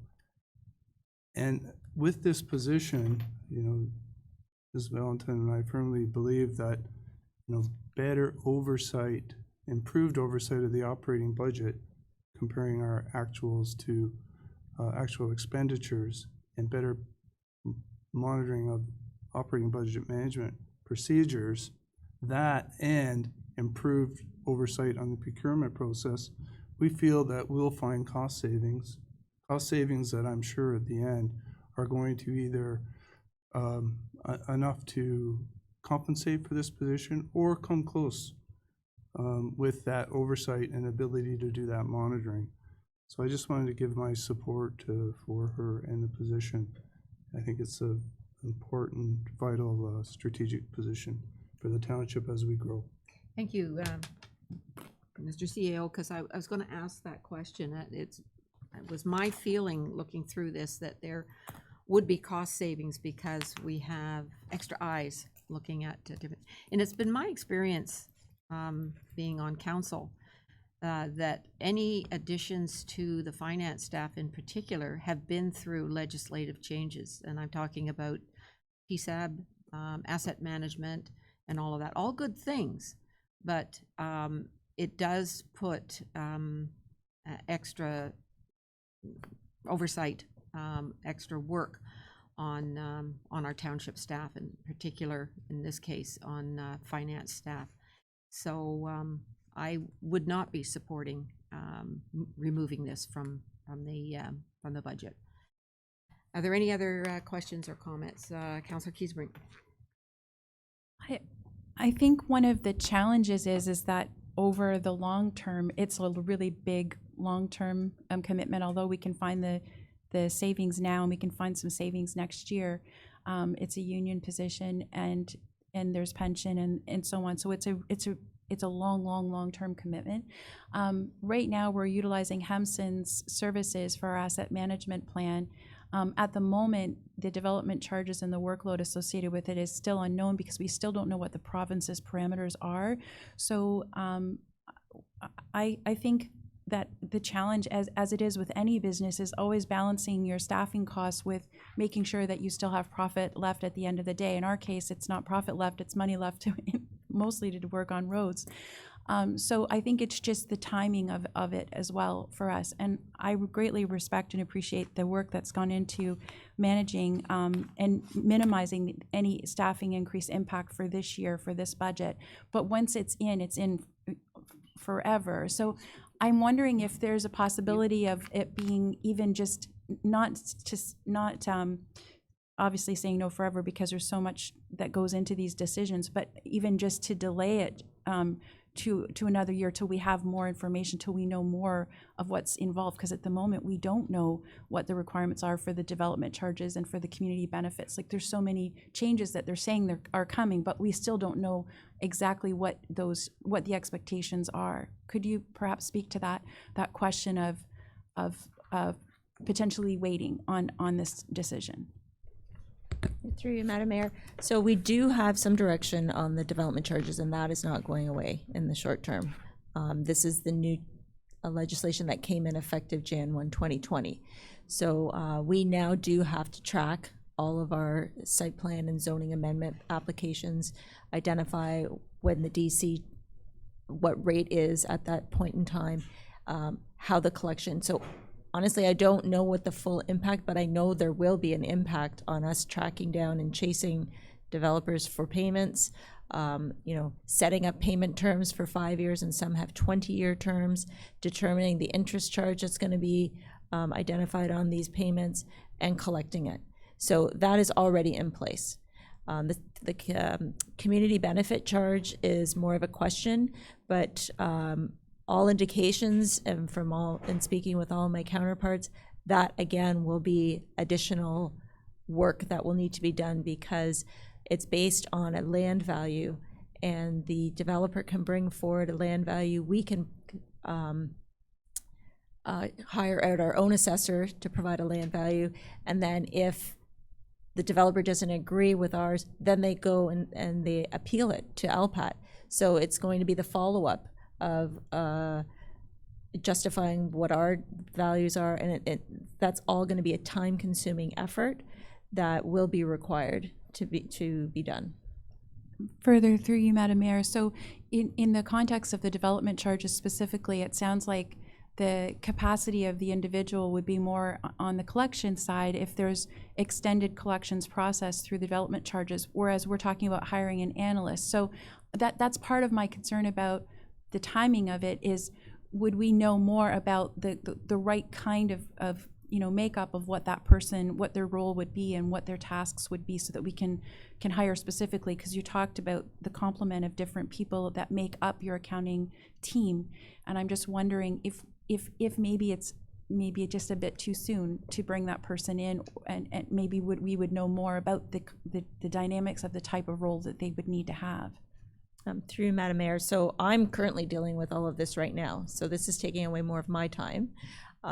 You're right that we have hired Hemson to review our asset management plan. That is, over the next 4 years, there are requirements that we'll have to set up a corporate group. This is not just finance, but it's going to be a piece of works. It's going to be a piece corporately. Currently, we've been allotted funding through Municipal Finance Officers Association to hire Hemson to do this. So unfortunately, we retained them in November. I haven't had time to circle back with them yet due to all of the other competing priorities. So that's kind of fallen off my work plan to come back shortly. But it is essential that I have assistance to help with the analytics on budget expenditures as well. So that's in my bailiwick. That's what I do. I go through the budgets and variance analysis. I don't have the support currently that is required to do all of these things. So that's why I'm requesting another an analyst. Mr. CAO? If I could, Madam Mayor, I just wanted to answer the question of long-term commitment, and this is forever and a day.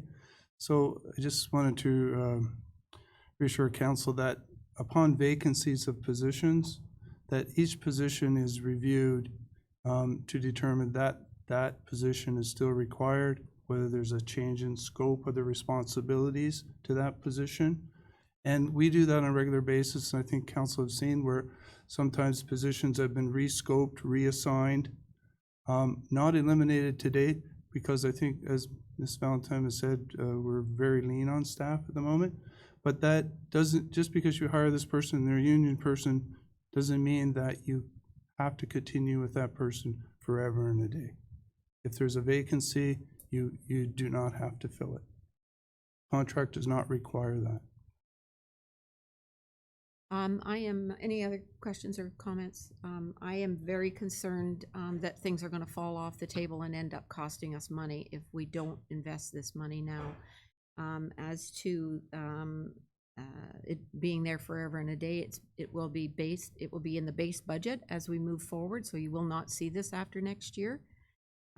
But I really am concerned about our personnel in the finance division to be able to cope with the workload that they've got, and they're already stretched, and then to add this workload to it. I'm afraid that it might end up costing us a lot more money than actually putting this position in place in the first place. No other questions or comments on the amendment? All those in favor of removing this from the budget, the draft budget? You wanted to wrap up? You're voting? Okay. All those in favor? That is lost. Thank you very much. Moving on. Anything else on section 4, finance? Moving to section 5, fire and emergency service. Chief, any comments, suggestions, amendments? Councillor Watton. Thank you, Madam Mayor. If I may, through you to the chief, just questioning the decrease, which is not a bad thing, but decrease to volunteer firefighter allocation. Just, what does that really mean? What that sorry, through you, Madam Mayor, to the councillor, what that really means is we've had a really good year from a fire protection perspective, both on our roads and with our community, from fire and accident and otherwise, emergency response. Is that over 3 years? Did you say, I asked that question of you? Yes. It's over 3 years there's been a decrease, and so you're reflecting that? That'd be fair to so say? in calculating what we're proposing, we are looking at the 3-year average to our calls, and we've had for all intent purposes, a steady decline, which is As long as it didn't mean we were losing volunteers. Through you, Madam Mayor, I would never eliminate the volunteers for as long as I'm here. Councillor McDougall. Thank you, Madam Mayor. Thank you, Chief.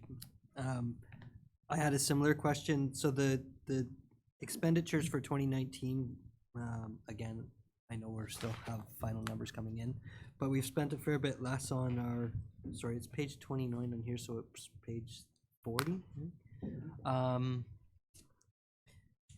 we spent a fair bit less. So if we had budgeted 636,000 and we only spent 430. Is that the same reflection? Is that we had a really good year and we didn't spend nearly as much on our volunteer hours as we budgeted? Let me check it. Through you, Madam Mayor, that's correct. And is that, if I might further ask, is that with the number of calls or the severity of calls or both? Through you, Madam Mayor, I would say a little bit of both. Yes. Very good, thank you. You're welcome. Any other questions, comments on section 5? Seeing none, we'll move on to section 6. Maybe have a break maybe at 3 o'clock for a bit. Section 6. Community service, public works. Oh, this is a big one. This is probably going to take us till 3 o'clock. Questions or comments or amendments on section 6? Councilor Guido? Thank you, Madam Mayor, and I apologize, I don't have them all prepared, so I'll ask what I do have, and then other councilors can ask, and I'll find my other ones. In regards to road sweeping, and I know Director Valentin, you and I had spoken about this, I'm very discouraged to see that the region is imposing a $9,000 water fee onto the municipalities.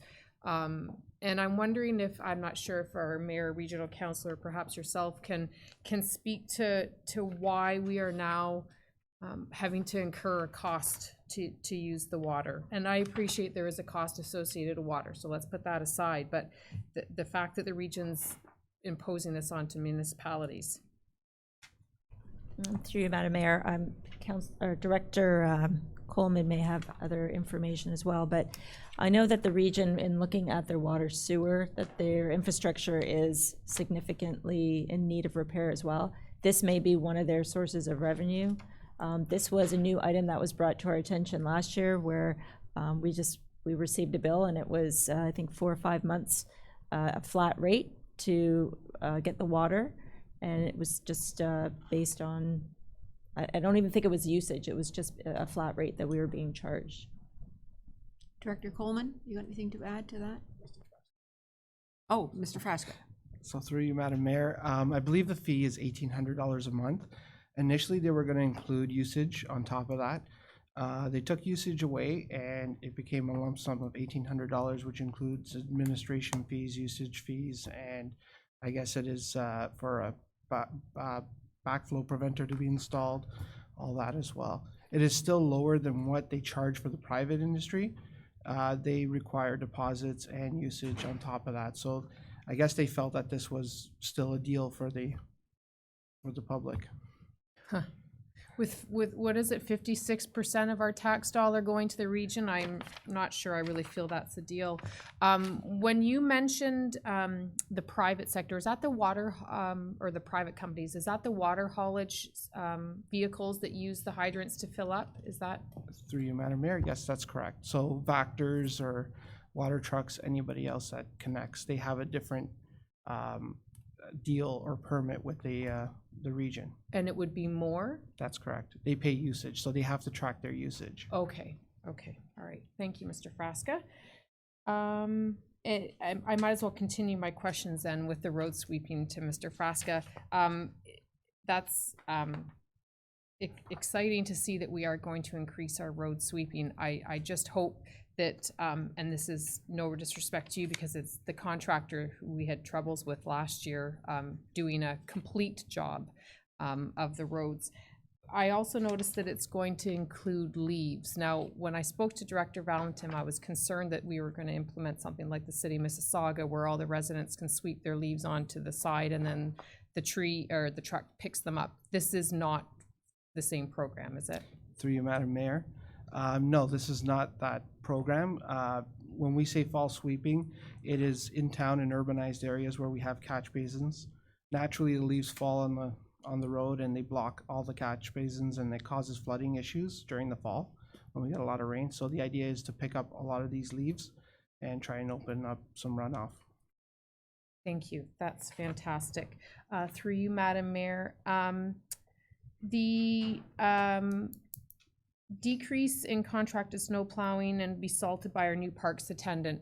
What is that, the cost of us doing the salting, what is that outside of the cost of the salt? Do we have to purchase new vehicles in order to have this done in-house now, or are we equipped to do the salting ourselves? Through you, Madam Mayor. We have a 1-ton pickup that was purchased a couple of years ago, and it has a winter snow package already built in. So all we would need to do is buy a salt spreader. So we have a second spreader on a second truck. That would be it. And where was that salt spreader in operating?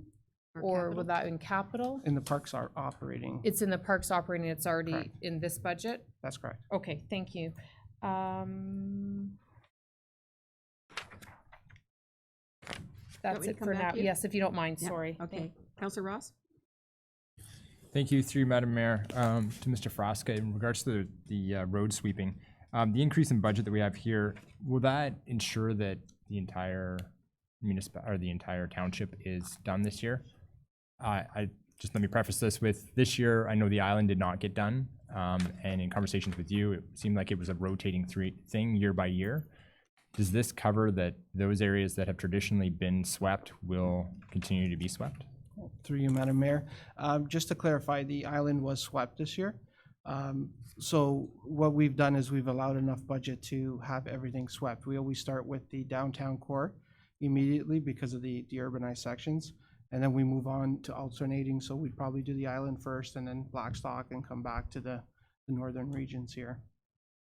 Just point of clarification. I know that it has been swept all of spring, but in conversations with correct me if I'm wrong, my understanding that budget had hired or had we had moved past the budget for just road sweeping, and that as a result, whatever wasn't done wasn't done. Now, I thank you for finding a way through wherever you did it, we used the magic wand to get it done. So I do appreciate it. Two, will that happen again? Is that going to continue to happen where our budget is maximized? Through you, Madam Mayor. We needed to find we need a little bit of time to figure out where we could take money, or not necessarily take money, but where we can absorb the extra hit on the sweeping itself. It shouldn't happen again. I believe we have enough money in our budget that could complement the entire town. We did have a unforeseen charge with the Durham Region Water, which also affected how many funds or how much funds we had. So saying that we should be better prepared, but if it were to happen again, I would find another way to get it done. Thank you very much. Let me move on to another topic. Page 32 of our binder, halfway down is the increase in line painting to cover township portion of a new rainbow crosswalk for $5,500. I'm wondering if somebody could answer just where that came from, as I thought we had dealt with this issue previously in regards to showing the township support through benches, painted benches as opposed to crosswalks. Who wants to address that? Mr. CEO?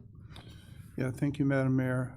When this went through last year, when council was considering this, there was direction from council, correct me if I'm right, Ms. Valentine, there was a resolution passed that provided staff with some direction to look at other possibilities.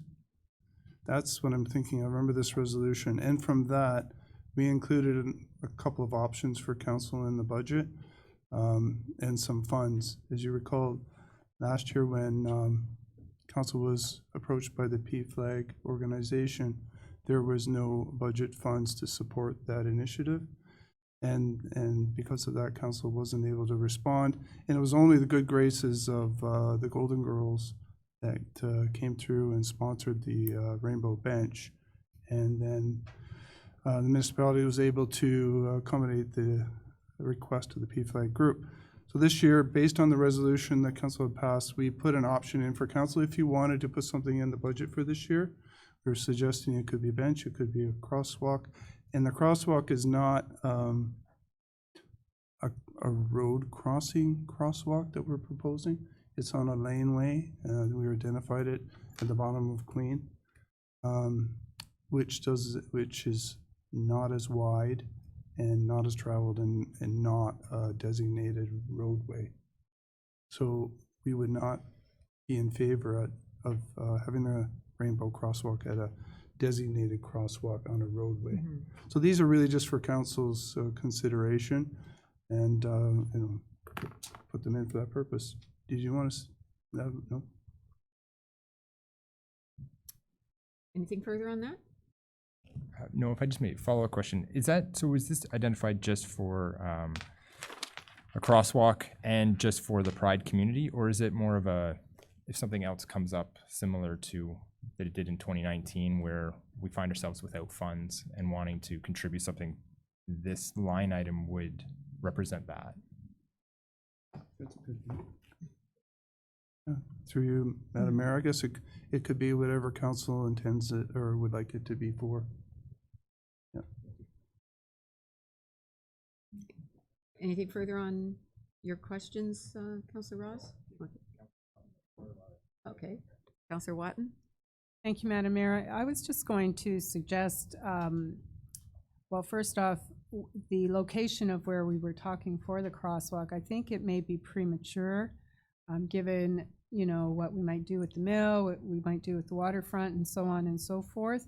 So I don't know that we want it necessarily to be a rainbow crosswalk.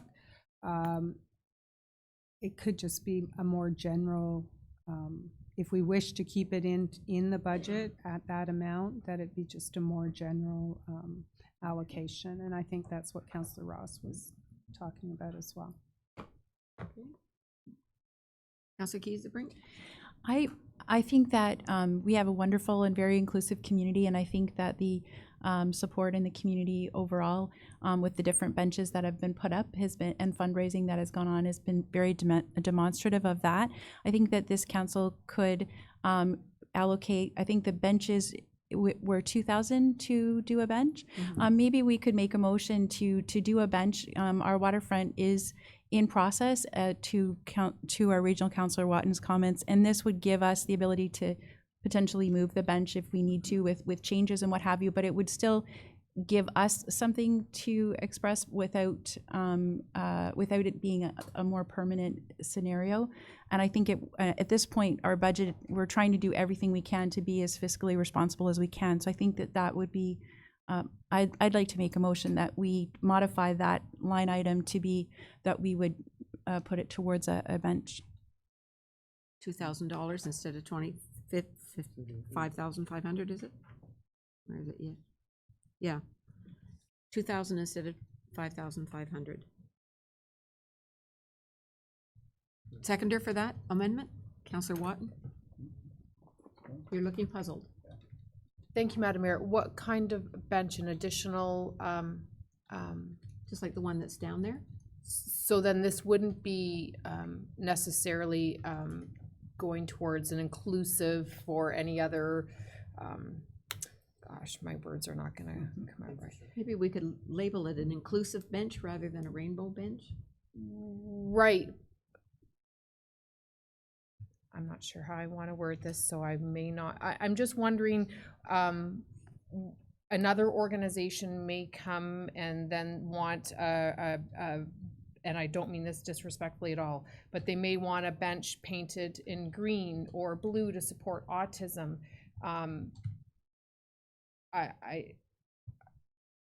Perhaps we need to think or determine if we are going to have a bench dedication policy where members of our community can purchase one to support whatever organization they feel passionate about. So could we, I mean, maybe it is an idea to just use the word inclusive and develop a policy. And perhaps we can also add that to our waterfront action plan, that we can develop some kind of multicolor bench program, and whatever organization, if you want Purple for Kidney or whatever it is, that they're able to purchase a bench in their color of choice and it's added to our waterfront. Maybe we can go through there as well. I think that that is a discussion maybe for another day, outside of the budget, but it's a good point. Did you want to change that to an inclusive bench, or? I didn't name the bench. I'm Okay. just saying that my recommendation is that we adjust the line item in our budget from being money for a crosswalk to further to the report that was given to us of the options available to us, that we make it the resources for a bench instead. Okay, I just leave it as a would leave it bench? to my colleague to further modify the motion.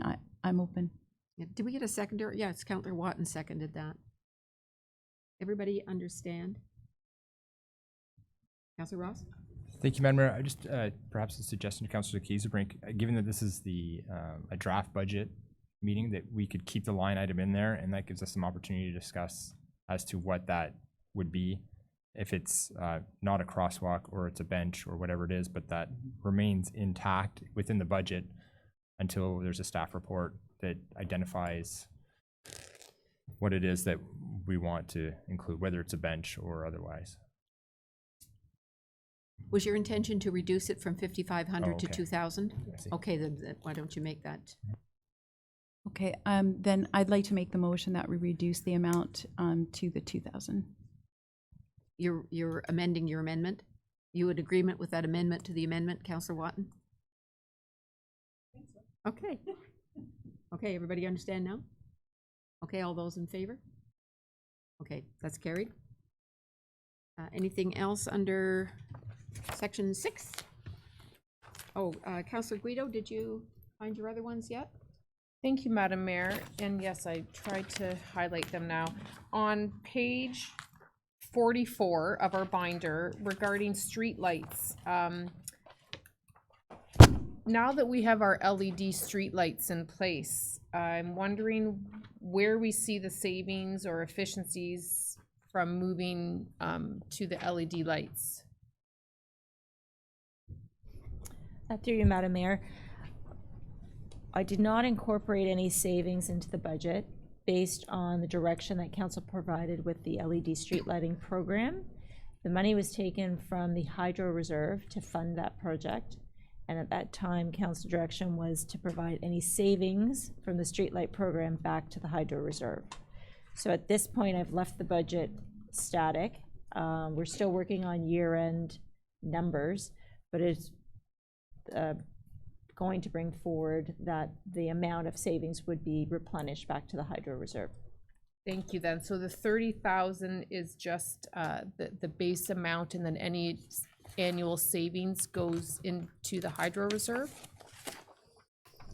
Through you, Madam Mayor. So the materials amount is 30,000. The utilities amount of 200,000 has been maintained. Yep. So currently in this document anyway, it shows at about $151,000. So potentially it could be $49,000 or $50,000 from the utility savings that would go to the hydro reserve. We will still be incurring repairs to And the is poles that and under the such. maintenance? Is that what I? The 30,000, yes, is for maintenance of the And is poles. there a warranty on our new, should we have a need to have any new materials given we've just installed the new lighting? Through you, Madam Mayor, Director I Coleman can has- speak a little bit to that I don't believe it has to do with the Cobra heads, that it's the poles. The poles were not replaced. Director Coleman? Through you, Madam Mayor, to the councillor, that's correct. The fixtures themselves are all brand new and are under warranty, so we don't expect to be any cost or very low cost for those. But the poles themselves, the wiring to the poles and things, they're older and they still require repairs. Thank you. And refresh my memory then, how long is the Cobras under warranty for? When would we want to start looking at budgeting for? Through you, Madam Mayor, to the council, we're not sure of that number offhand. Okay. We can get back to you No, with no, that. no, I was just curious. Thank you. Councillor, are you, sorry, any more, Councillor Guido? Okay, thank you very much. Councillor McDougall? Thank you, Madam Mayor. I guess the first question I'd like to ask is probably of Mr. Frasca with regards to street sweeping. In terms of budget this year for street sweeping, we discussed at the end of the year a little bit about line 6, and the end of line 6 has still not been swept yet down near Highway 12. will there be enough money to ensure that that lane has a, I believe it's a signed bicycle lane, so there might be some liability in terms of having it swept or not swept. Will we have enough to be able to keep that swept? Through you, Madam Mayor. We did realize that last year. It was swept at the beginning of the year, and I believe there was some haulage happening in that area, and the road was getting dirty quite a bit. So we did return a few times, but we'll continue to monitor Line 6. It will get a little bit of a special preference because of the bicycle lanes. Okay, very good, thank you. A further question I had was with regards to, I'm gonna find it here, it's the granular budget. It's on page 38 in my binder, so I'm not sure on the computer. 39. 49. The gravel resurfacing budget was 672,000. And then I think we moved 600,000 to the capital forecast, is that correct? Through Madam Mayor, yes, so 600,000 of last year's budget is now transferred to the capital, so it went to the roads reserve. And then so, from looking at this, we have 600,000, and then from memory, we added 125,000 to the gravel resurfacing in the capital budget, so that takes us to 725 in the gravel resurfacing in the capital budget. Correct. Not to test memory, sorry. And then so we have an additional 72,500 in the granular budget as well, I think for repairs. I think is that fair? That's my understanding. Yes. Through you, Madam Mayor. Yes, repairs, also stockpile. We like to keep some material at the depots to deal with runoffs and bad weather. So our overall granular budget is actually about $797,500 if I'm correct. So we're just knocking on $800,000. Is that correct? Very good. Okay, thank you. I like that. That's good news. I have a question with regards to the budget for the grading. It's on page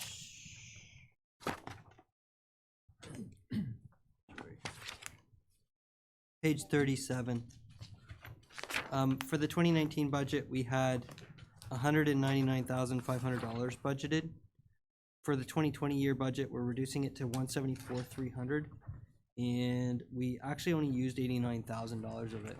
If there's one thing I have a lot of complaints about, it's with regards to road grading.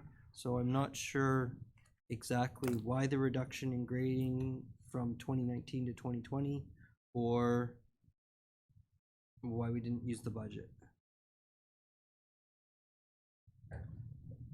Mr. Frasca? Through you, Madam Mayor. So there was two accounts that we were drawing from. There was a loose top as well as a gravel budget. So you'll see under page 43, there was an additional $30,900 that was not budgeted for. And this was an old account that was used. We've now consolidated it to our grading budget. So from now on, anytime there's grading that is occurring, it's coming out of grading. It's not coming out of two separate accounts.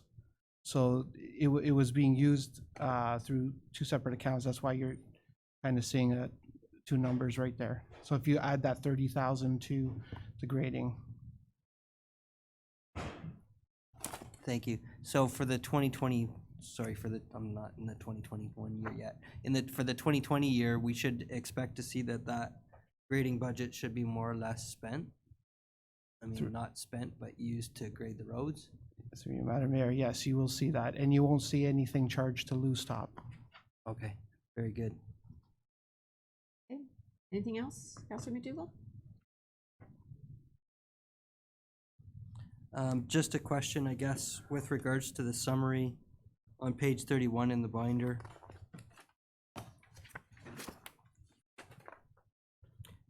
Looking at the new public works operator as per long-range staffing strategy.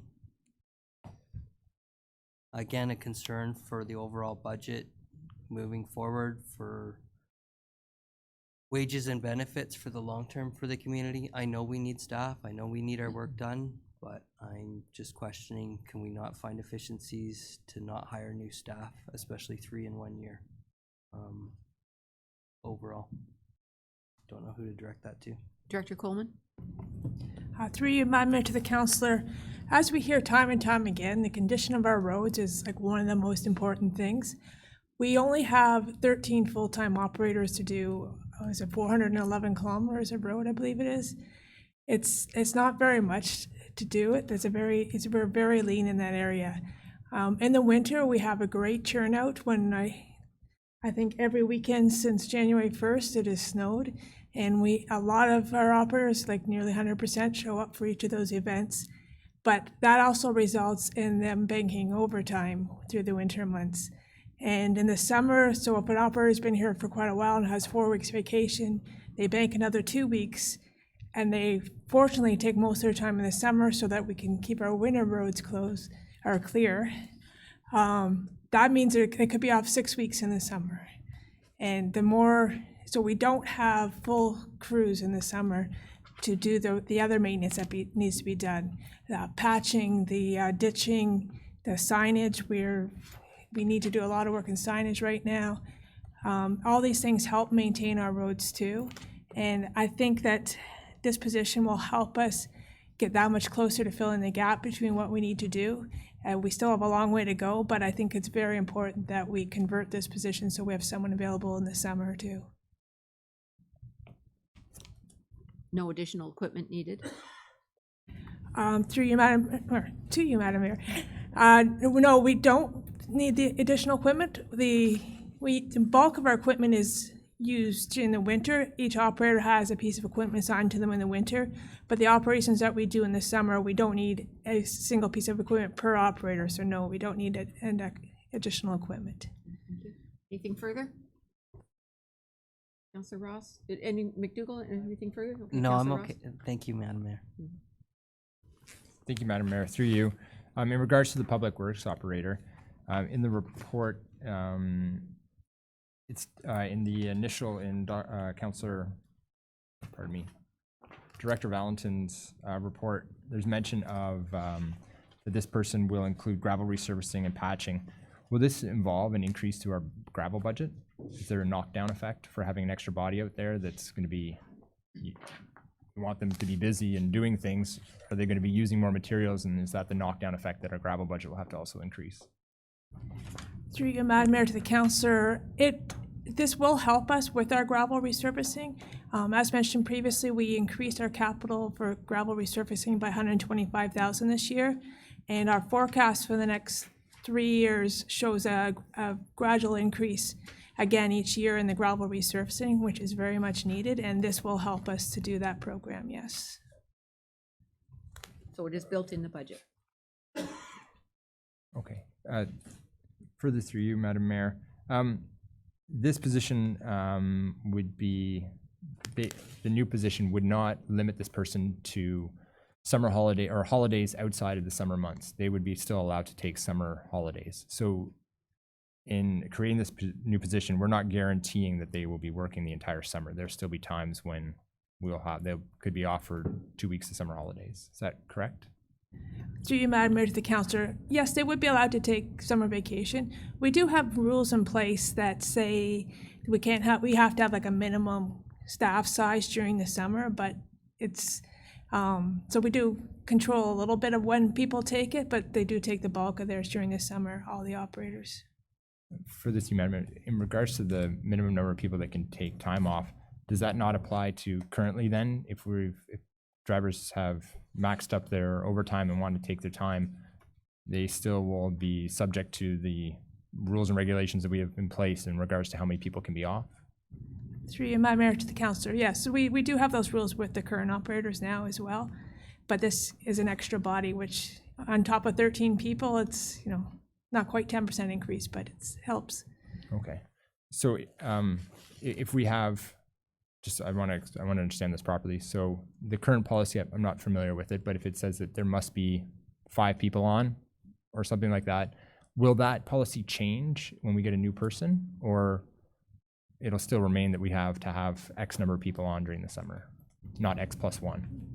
Through you, Madam Mayor, to the councillor, we haven't discussed what the policy will be, but we can look at it if we had an extra body, yes.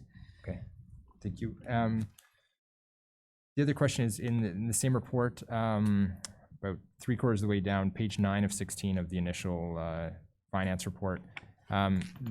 It's listing out the extra duties. One of them is to plow snow, sand, salt roads during winter and storm events. This is already done. Is this, so this is not an additional, this person is already, these tasks are already completed. How would this person impact that? Through you, Madam Mayor, to the councillor, you're correct. Right now, we have 2 seasonal people that work in the winter to do that, and we're proposing to take one of those seasonal positions and convert it to a full-time position. So we wouldn't have an extra person in the winter. It'd be the same number we have now, but then it is an extra person in the summer. Okay. Through Madam Mayor, a follow-up. Same question I asked Director Valentin is what other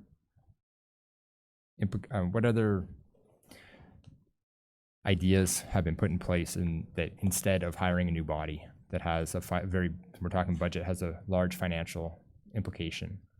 What else has your department done to ensure that there is no stone left unturned? Through you, Madam Mayor, to the councillor, we could contract out these services. We could contract out people to do ditching, to do gravel resurfacing. Like, we could hire contractors to do that. Our review of those prices is generally cost the township more to contract out the services than it would be to use our own forces. Through you, Madam Mayor, is that for the short term or is that like a long-term forecast when you come with those conclusions? Through you, Madam Mayor, to the councillor, we look at it on a yearly basis. So the amount of work that needs to be done, we think it's more effective to do it with an additional body. For the $40,000 this year, what it would cost us, we would get less work done by paying someone $40,000 to do that. Okay. Thank you, Madam Mayor. That's all for right now. Thank you. Okay, thank you. I had, oh, Councillor Brown?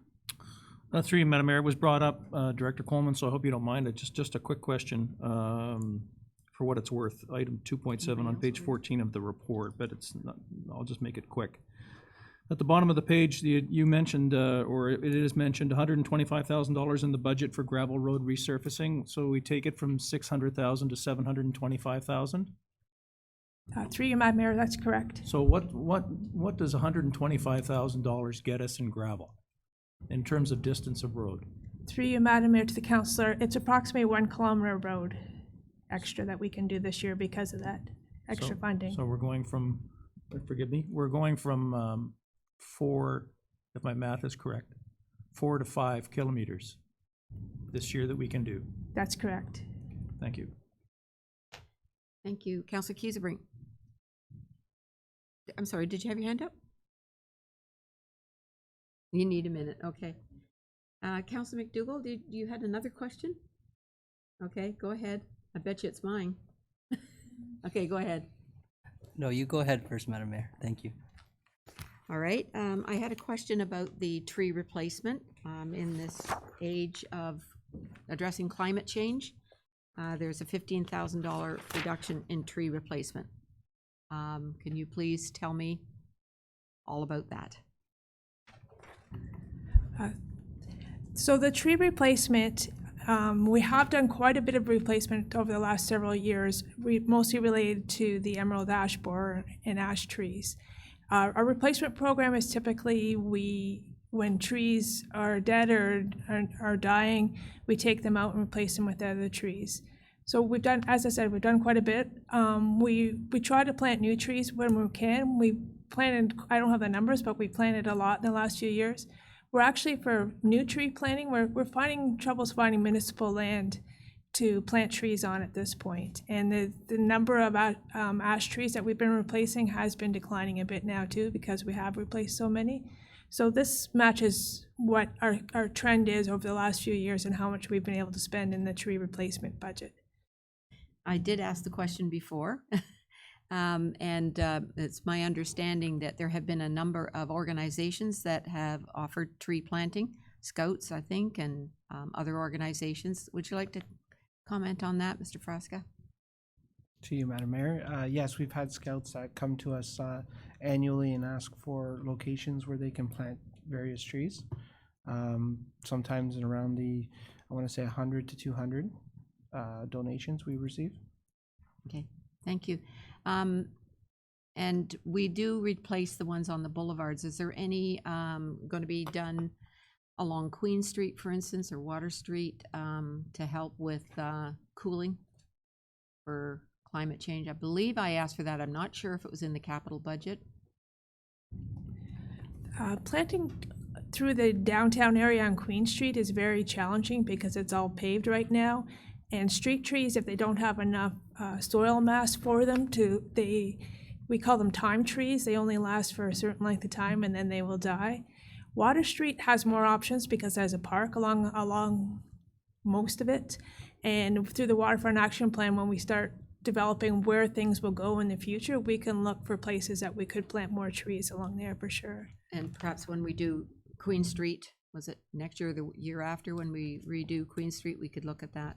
I just want to be assured there is still money in the budget for tree replacement. It's just been cut down a little bit. Is that correct? To you, Madam Mayor. Yes, that's correct. Okay, thank you. Okay, Councillor McDougall, was that your question?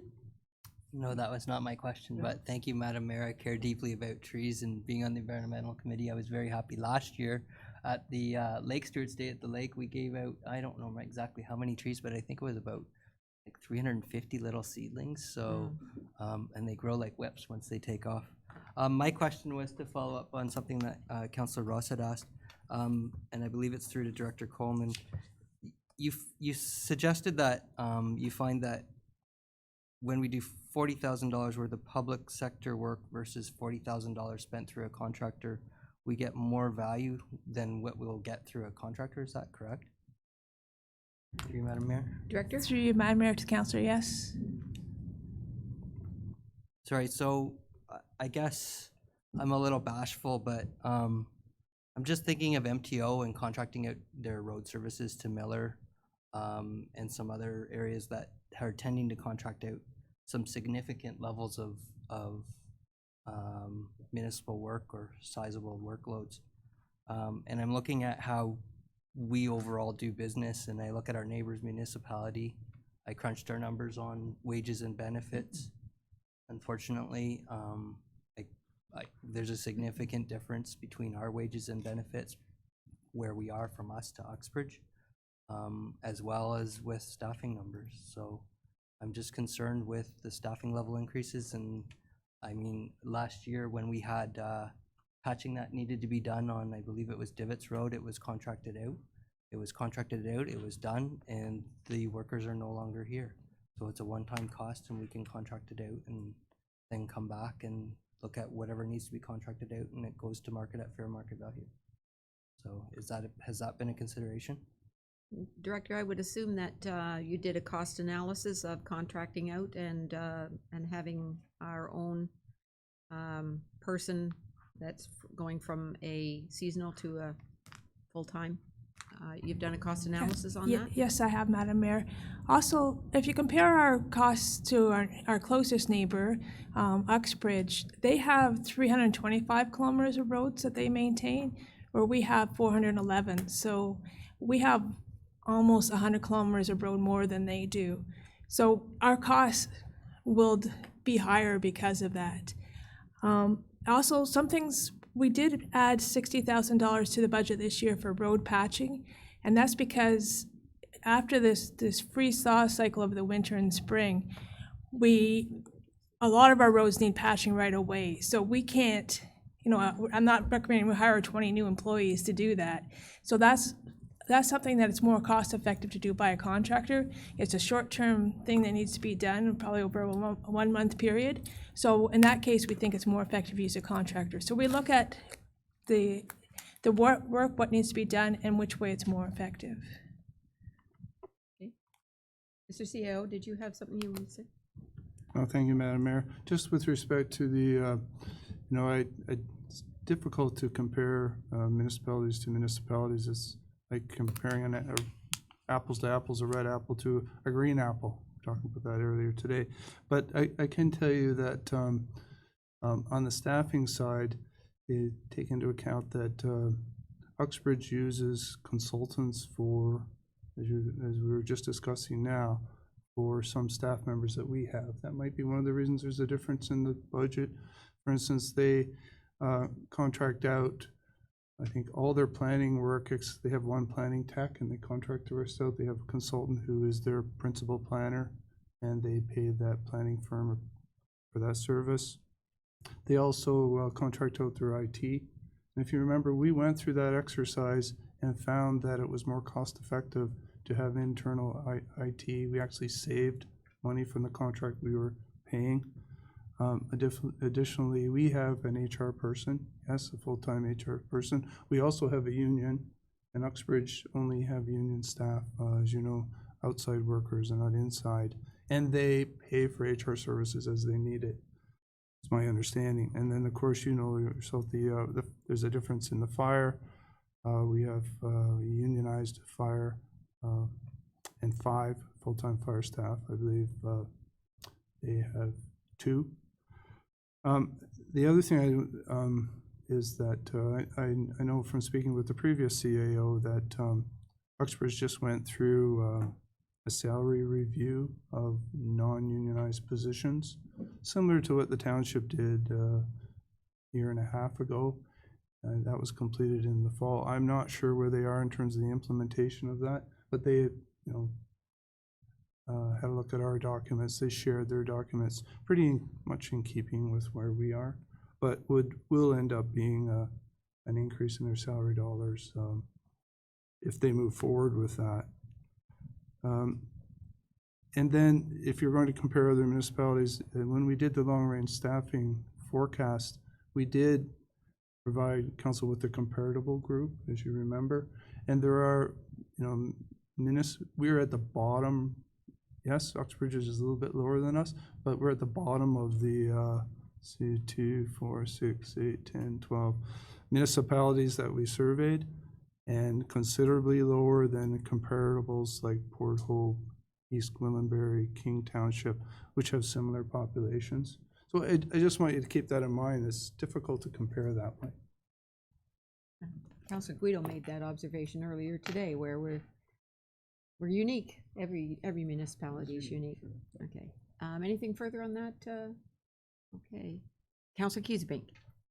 Thank you, Madam Mayor. To Director Coleman, would there be any merit to having like a seasonal person that's in the summer where they're taking their vacation in the winter? So rather than doing a salary position, doing modulating the contract use of it in order to save the costs of full-time staffing? Just a question. Director Coleman? Through you, Madam Mayor, to the councillor. So are you suggesting that we have a seasonal winter person and have a seasonal summer person as well? Is that? Well, you mentioned that by having a full-time person that we could minimize the impact of having our operators in the winter who are constantly working and racking up their overtime hours and then taking them off in the summer, and then work in the summer is neglected. I'm just wondering if we can have 2 different types of contract employees, so one winter-based, one summer-based, to offset each other so that we're never without that support, but continue to use contract support so that we minimize the cost of having the salaried employee. Just a question. Through you, Madam Mayor, to the councillor. In a unionized environment, it's very difficult to have a winter operator and a summer operator both as contracted seasonal positions and be able to justify that shouldn't be one full-time position. So I think that we would have troubles doing that with a union environment.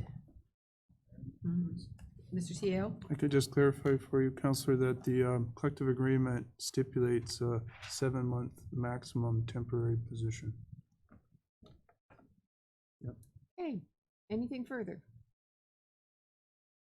Councilor Ross? Thank you, Madam Mayor. Director Valentin, we've spoke a couple times about the unknown financial risks that the township has in regards to OMPF funding coming up, litigation ongoing, and future litigation that's always pending. we're looking at hiring 3 new positions this year, and the long-term staffing strategy has more to come in years down the road. I don't argue with any of the directors in that we need more people, and that's the view, is that there's work to be done. We need to get the work done with more people. It's easy to hire new people, and it's very hard to change the way we do business, whether it's on the finance side, whether it's in the roads, the parks, whatever it is. But with the unknown risks that we have, saddling the township with more salary, I find that a step in the wrong direction. I don't know if you can comment on that before I continue.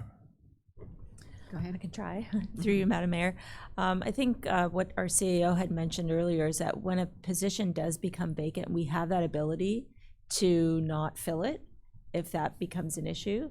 So I know there was concern with council about hiring these new staff, that they're embedded into our salary forever.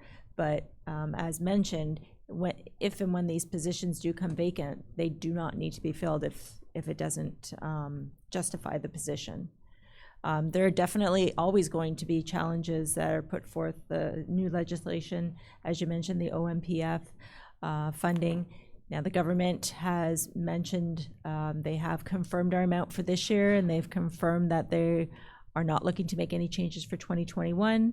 So I'm encouraged to hear that. They are looking at the funding formula, but they do recognize that the small, rural, and northern communities do need assistance.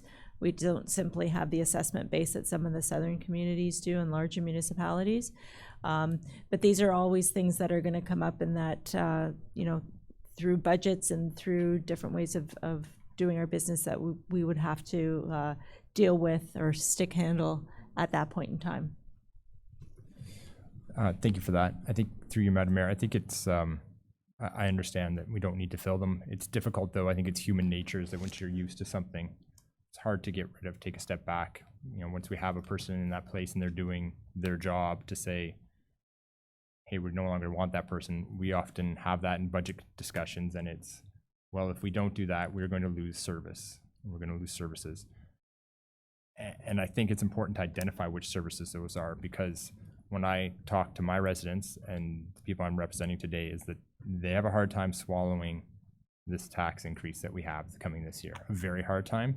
And they're very happy that they don't mind paying taxes if it's going to the right thing, but it's a lot going on right now. And I challenge every department to find a different way besides adding a new body, because once we have that person here, as we've seen time and time again, it's difficult to take a step back.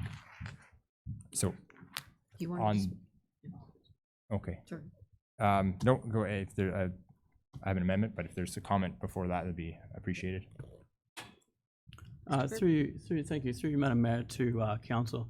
I just heard Councillor Ross mention about changing the way we do business, and I think that what you're seeing within this budget is a lot of changes of how we do business. I mean, there's efficiencies in every single department's areas. I know in my area we've had some efficiencies with the phone contracts, things like that. We're looking at a couple more projects in my area, so I wholeheartedly accept your challenge, but also want to identify that that challenge has been accepted years ago. And through that challenge, and certainly through the leadership of our CAO, is every year we're bringing forward more and more efficiencies. So I think that is a good challenge to have. We have been challenged in that fact, and I think you're seeing it through these budgets about all efficiencies, and we're only able to do some of these things, and we only bring forward some of these things simply because we have changed the way we do business. We have identified numerous efficiencies. I recall back to a core services efficiency review update I brought forward to council, showed $600,000 in savings. I mean, that's a change of how we do business in municipalities. So I just want to identify that. We are certainly accepting that challenge and meeting that challenge every single day.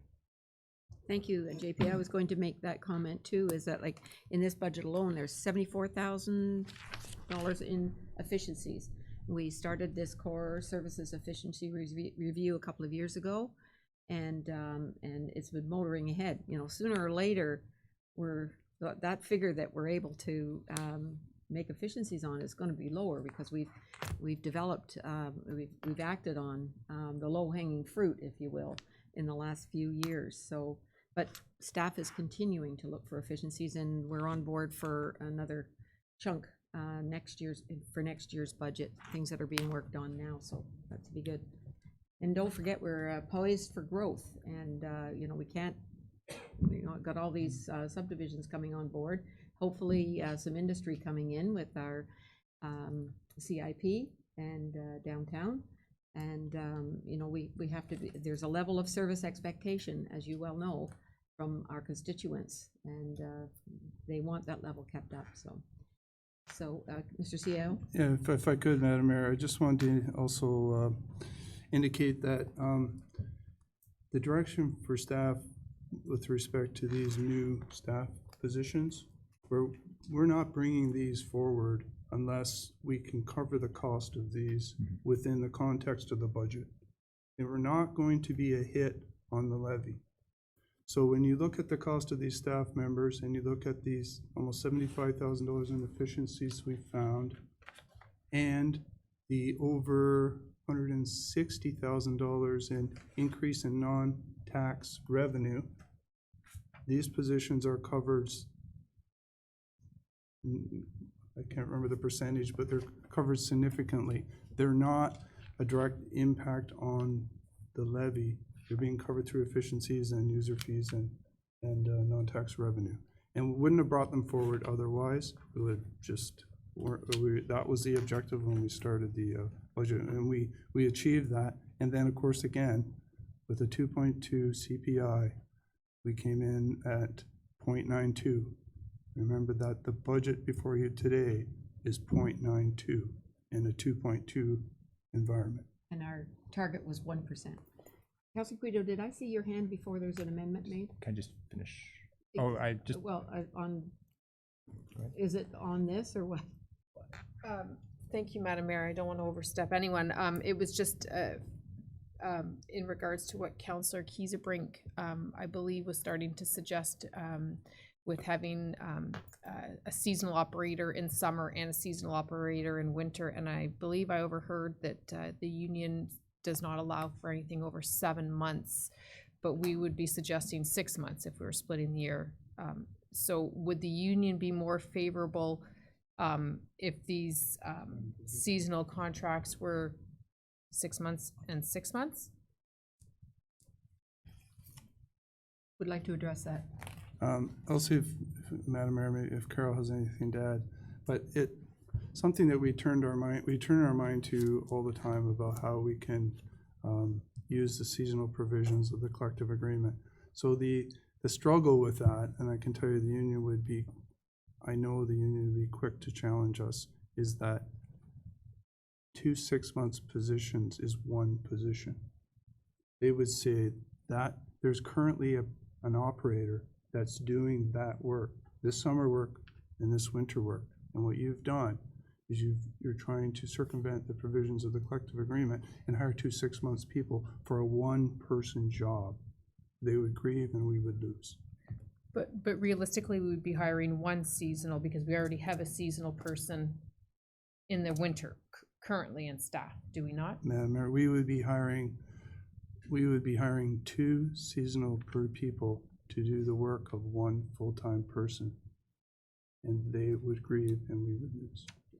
Thank you, Mr. CEO, though, but to confirm, right now, we are talking about a seasonal conversion. So right now, we have a seasonal employee. Through you, Madam Mayor, we have a seasonal employee within the context of what's permitted in the collective agreement. Right, so then if we were to explore, and I think it's our responsibility to explore every alternative, it wouldn't be converting 2 positions because we already have one. It would be another seasonal position in the summer. It would be both in the works department, though. I think, is that the problem? Yeah. If I could, Madam, the difference is that we have 2 seasonal people now, but 2 are at the same time for the winter works. Right? And what I think is being proposed is a seasonal winter, a seasonal summer, which is the duties and responsibilities of a full-time operator. Am I right, Mr. Frost? Nice try, though. It's been thought of. I don't doubt that it hasn't been thought of. It was just wanting to Yes. continue what Councillor Kiesebrink was starting. Councillor Ross. Okay. Thank you, Madam Mayor. Through you, I just wanted to address the comments from the clerk and CAO. I am in full agreement, and I must say I was quite surprised when I opened up the budget and found the savings and efficiencies that have been found. And I've had great discussion with Director Valentin and saying, wow, like I didn't expect this. I didn't expect the efficiencies to be found here. I think where we differ is where those efficiencies are spent. Are they spent on staff? And going back to your long-term staffing report that you handed to council back in the summer, you mentioned that these positions would be funded through efficiencies and savings and shortfalls that were found, and that's what lived up to that. My view is instead of funding them through that, we give the value back to the taxpayer, and that's where the efficiencies are found, or that's where the efficiencies go. Pardon me. As opposed to funding new positions, we give that value back. That's where we differ. I'm not questioning the efficiencies, and I appreciate it, and I'm glad you're taking up the challenge because I'm going to keep on you.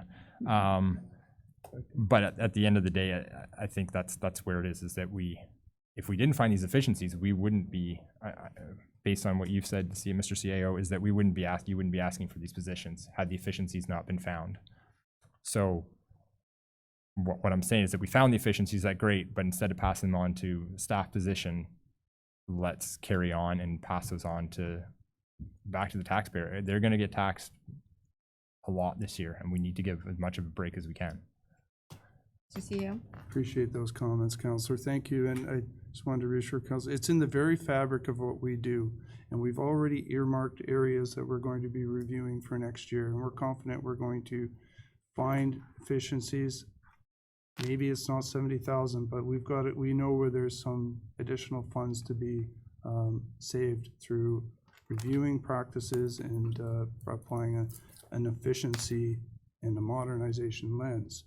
Now, with respect to the efficiency funds going to staffing, if you look at the cost of the staffing in 2020, it's about $900 of the staffing out of the almost $5,000 of efficiencies. So it's a small portion of the efficiencies are going for that purpose. And you asked about value to the taxpayer. The value to the taxpayer is an improvement of service, and that's what our taxpayers want. My comments. Director Valentin? Thank you, Madam Mayor. I'd just like to add to that through the budget process, the CEO and I spent numerous hours with each department head and gave a mandate based on the direction that council provided us as our 1%. Knowing that we wanted or we needed these positions to be included, we gave a mandate to all of the departments to come in well under that target to be able to incorporate those positions. So there are a few departments that probably delayed things that they probably would have liked to have done in 2020, but are looking at it from a corporate lens to enable us to bring forward these positions.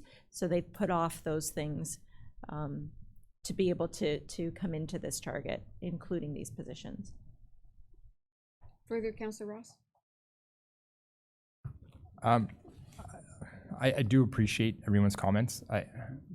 Like I said, the process is we're on the same page. It's at the end of the line of the process, and the mandate. I think that's key, and exactly what you said is that you gave a mandate to your directors and said, find the efficiencies. We need these positions, which is great. And I'm saying, thanks for getting us there. Now I'm going to steal the prize, and as opposed to giving it back to the corporation to put a new body in a chair or behind a steering wheel or whatever it is, I say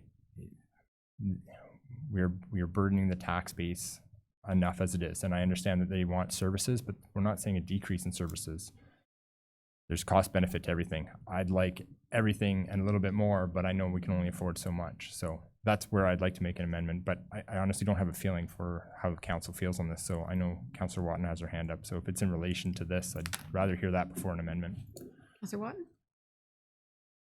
Thank you, Madam Mayor, and fully appreciating what you're saying, Councillor Ross. Just going back to some of the comments I've heard about the new employees and efficiencies. If I look at the financial analyst, and based on the things that are coming down, I would be concerned whether efficiencies could be found, and if not, we would be failing by not doing that, respecting that hopefully efficiencies will continue to be found throughout the corporation and looked for at all times. But also, if I look at the new public works operator, and if I understand through the report, to me, it seems that this would be a more efficient way of dealing with it. So perhaps I'm wrong, but I do believe that these staffing strategy, these new positions or changed positions, whatever we want to call them, will help us with our efficiencies rather than, and respecting how high our tax levy is proposed to be, and also kudos to the staff that have put it well under the 1%. So I'm torn, but I do think that these positions are critical to continually maintaining our efficiencies. Councilor McDougall. Thank you, Madam Mayor, and kudos to everyone for putting it under the 1%, 0.92%. We've talked about the CPI and the COLA adjustments, so I know that this is actually very difficult for you to have actually accomplished this in being able to request the 3 new staffing positions. So I'm sure that there's lots of things that you would have liked to have done, but just given the fact that your wages are increasing every year, our cost of fuel is increasing every year, bitumen and asphalt is increasing every year, all those things affect our pricing and what we get when we buy our services. The concern I have is 2020 is here in front of us. 2021 is not in front of us, nor is 2022. And I'm not getting exactly a really good picture in terms of what those extra staffing costs are going to do for us in 2022. I'm understanding we've covered about half of those costs in the 2020 budget, but we're going to see another half of those costs in 2022. I think that's for all 3 positions, but I'm not sure. To you, Director Valentin, you're shaking your head. Thank you. Yes, through you, Madam Mayor. So it will be annualized, so half of the cost will be incorporated next year. There will be, if it's built into the budget, there will be no additional impact to 2022. So once it's built into the base, there's no further impact. Okay, thank you. Okay. Councilor Brown, Councilor Kieserbrink. Through you, Madam Mayor, while I'm with Councilor Watton, there was a great mayor that I used to work with who once told me it's a need, it's not a want. If I remember that correctly. I think that came from you. I know other mayors, but you're the one I'm talking about. I do think that this has obviously been identified as a need. It's something we need. It's something we need to go forward, and go forward is probably the most sentient point. We're not going to get any smaller. We're going to get larger, maybe not really quickly, but we're going to get bigger. And when we get bigger, we're going to need those people. And you're telling us we need them now, maybe yesterday. Thank you, Councilor Brown. Councilor Kieserbrink. I think this position in particular is, it could potentially be a bit of a misnomer, because on the one hand, like, this person's entire job is roads. Like, everything that they're doing is roads and roads related. It's ditching, it's culverts, it's sweeping, it's all roads related. So it's already in our budget now, but it's just in our budget under contract work. But because it's becoming a staff person, that's why we're agonizing, because we're not looking at it as roads related expense, we're looking at it as staff expense. So I don't know if there's a way, because there are items in our budget that are in the operating budget that are not in capital, but they're still roads related. And I wonder, for the purposes of our budget meeting with the public coming up, and for all of us as well, and if we could maybe you know how for the capital budget, we had a star, we had like a little icon that was beside any items that were in the capital budget that were roads related, because they didn't all fall under the roads category specifically, but some of them, like some of the equipment we purchased was specifically roads related and so on. I'm wondering if it would be helpful for all of us if any of the budget items in this operating budget, including staff, and you could even do a percentage, you could say 80% of this cost is we would have spent anyways if we were doing contracted road work, but it is roads related, because that might help a little bit with the understanding. Because I think what it all boils down to is we're trying to find efficiencies, and we're being told that it's actually more efficient to have a full-time person than it is to do a 7-month contract and have these gaps in service. So I'm wondering if that could help in the presentation of this budget, if there could be an asterisk or an identification of the components in this budget that are still roads related, even if they do fall under staffing. That's one question I wanted to ask, and then I had another one. Through you, Madam Mayor, to the councillor. So the public works budget is pretty much all roads related, and that makes up 48.7% of our budget. So that includes the staffing. So if you look at the details that are broken down by activity or section, so grading, loose top, gravel, there's all salary embedded in there. So the salary, through our budget software, we're able to identify and split the amount of work that is done. So on a 100% percentage basis, we take that salary and split it. So it is all incorporated in that public works section. So one of my slides, I actually did show that we're spending about $9.11 million, and half of that's in the capital and half of that's in the operating budget. Further through you, Madam Mayor, another question that I had was, we did have did we not make a change? This would be to Mr. Frasca, but did we not make a change in one of our sweeper operators because they were using like malfunctioning equipment, like they were out there sweeping, but it just wasn't doing anything? Through you, Madam Mayor. Yes, we changed the contractor after 1 month of spring sweeping. They just were not efficient. Their equipment was very old and ragged and breaking down, so we canceled their contract and brought in another contractor to pick up where they left off. So to that point, we are sometimes working with a contractor versus working with our own employee. To Director Coleman, would we have more control over the quality of work that we would be getting from someone that worked with us directly? Through you, Madam Mayor, to the councillor, definitely. When we hire a contractor, we don't have direct control over them. We have some control. But when we hire someone, we choose the person, we get to find their qualifications, and we have performance management in place to make sure that they're doing what they're supposed to be doing. I have a question. I think I've exhausted the list. It sounds like there might be an amendment coming forward to not hire this person. If that amendment were to go through, would there be savings in some of our costs for materials and so forth, because we won't have anybody to do it? In other words, will be a decrease in service. To you, Madam Mayor, if this position does not go forward, I might propose an increase in contracted services somewhere to cover a portion of the work this person might have done. And in the final budget, I haven't discussed that yet, because I was hoping that this position does go through. But if it doesn't, to get our workload done, we may not have to add some contracted services costs.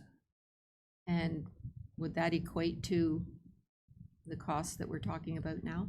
The cost for 2020 is $18,600. I would expect it would be more than that. Thank you. Okay, Councillor Ross, do you? Oh, I'm sorry, Councillor Keithbrink. Through you, Madam Mayor. I'm just a little bit finished. confused. To Director Coleman, so you're saying that you would increase the contracted services to cover the gap, but that's what my question earlier was rather than hiring someone and having the salary cost, can we just not increase the contracted services? And then we had the discussion about that the union wouldn't permit it, they would regard it as full-time. So would there be a different way of increasing the contracted services? Could you just clarify that for us? Through you, Madam Mayor, Councillor, I think there's a confusion in the term contracted services. So seasonal, I use the term seasonal for someone that we hire to work for us for up to 7 months to assist us. When I say contracted services, I mean hiring Joe's contracting to come and do the work. So further through you, Madam Mayor. So to that point then, I think maybe what would help us in the understanding of this is the comparison of what having our own contracted services plus third-party contracted services, that combined versus having our own person. I think that's maybe the clarification. Director, do you understand the question? Director Coleman or Director No, Valentin? I'm sorry, I'm not sure what the question is. Okay, Mr. CAO, I think he's got it. Through you, Madam Mayor, I do believe I understand the question. Correct me if I'm wrong. I believe the councillor is asking for us to go and cost out contracted services to do an equivalent amount of work, and that the full-time person would do, and bring it back. I think that's what you're asking. Thank you, Mr. CAO. Yeah, I think the only concern with transitioning from contracted to staffing is that staffing has its own component of costing over a long term. I know that we can always make adjustments to staffing, but I'm just wondering if there's, I'm dying. It's getting late. We're going to have a break. Dr. Valentin. I'll give it a try. I think what Director Coleman is alluding to is if she's built the budget, capital and operating, under the premise that she would have another operator to do summer work. I think what I understood now is if that doesn't go forward, she has built into the capital budget already additional works and not really sure how it will get done if they don't have this permanent position. So she would likely have to contract those works out in order to get the works done.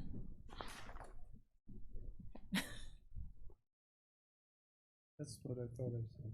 Okay. Does that answer your question? And to Councillor McDougall's point, I think the problem that we're struggling with is that we're being asked to consider staffing increases with a reassurance that this year the staffing increases are managed and compensated, and it will be looked after in the coming year. But it would be nice if we could see the parallel between the increased cost for this year versus future years, and also the difference between doing staffing versus continuing with contracting. Okay, I have Councillor McDougall and Councillor Guido.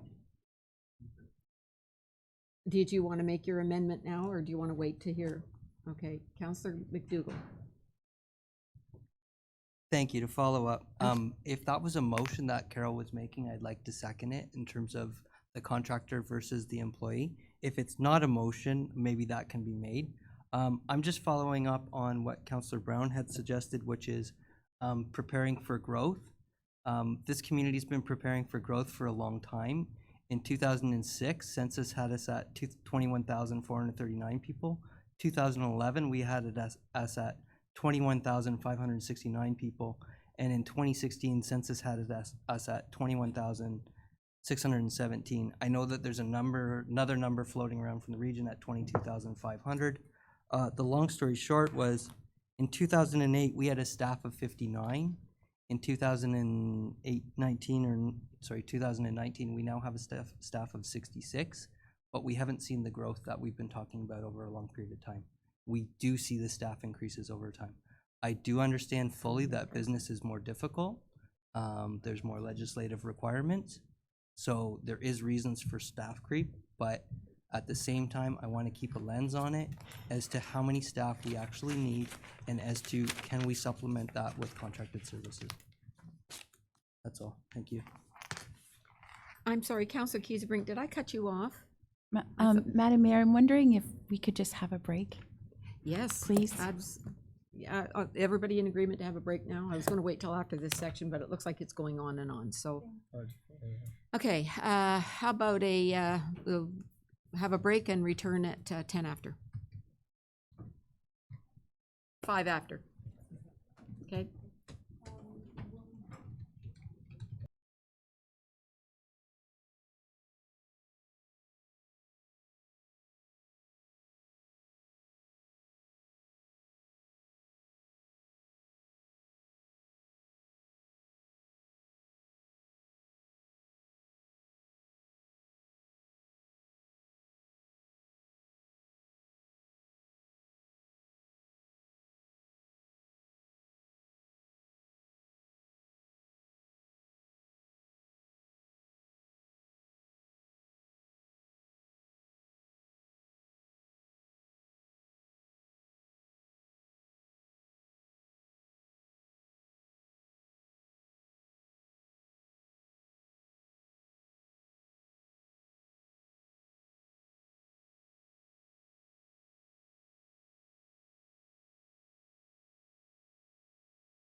I should wait for Paul.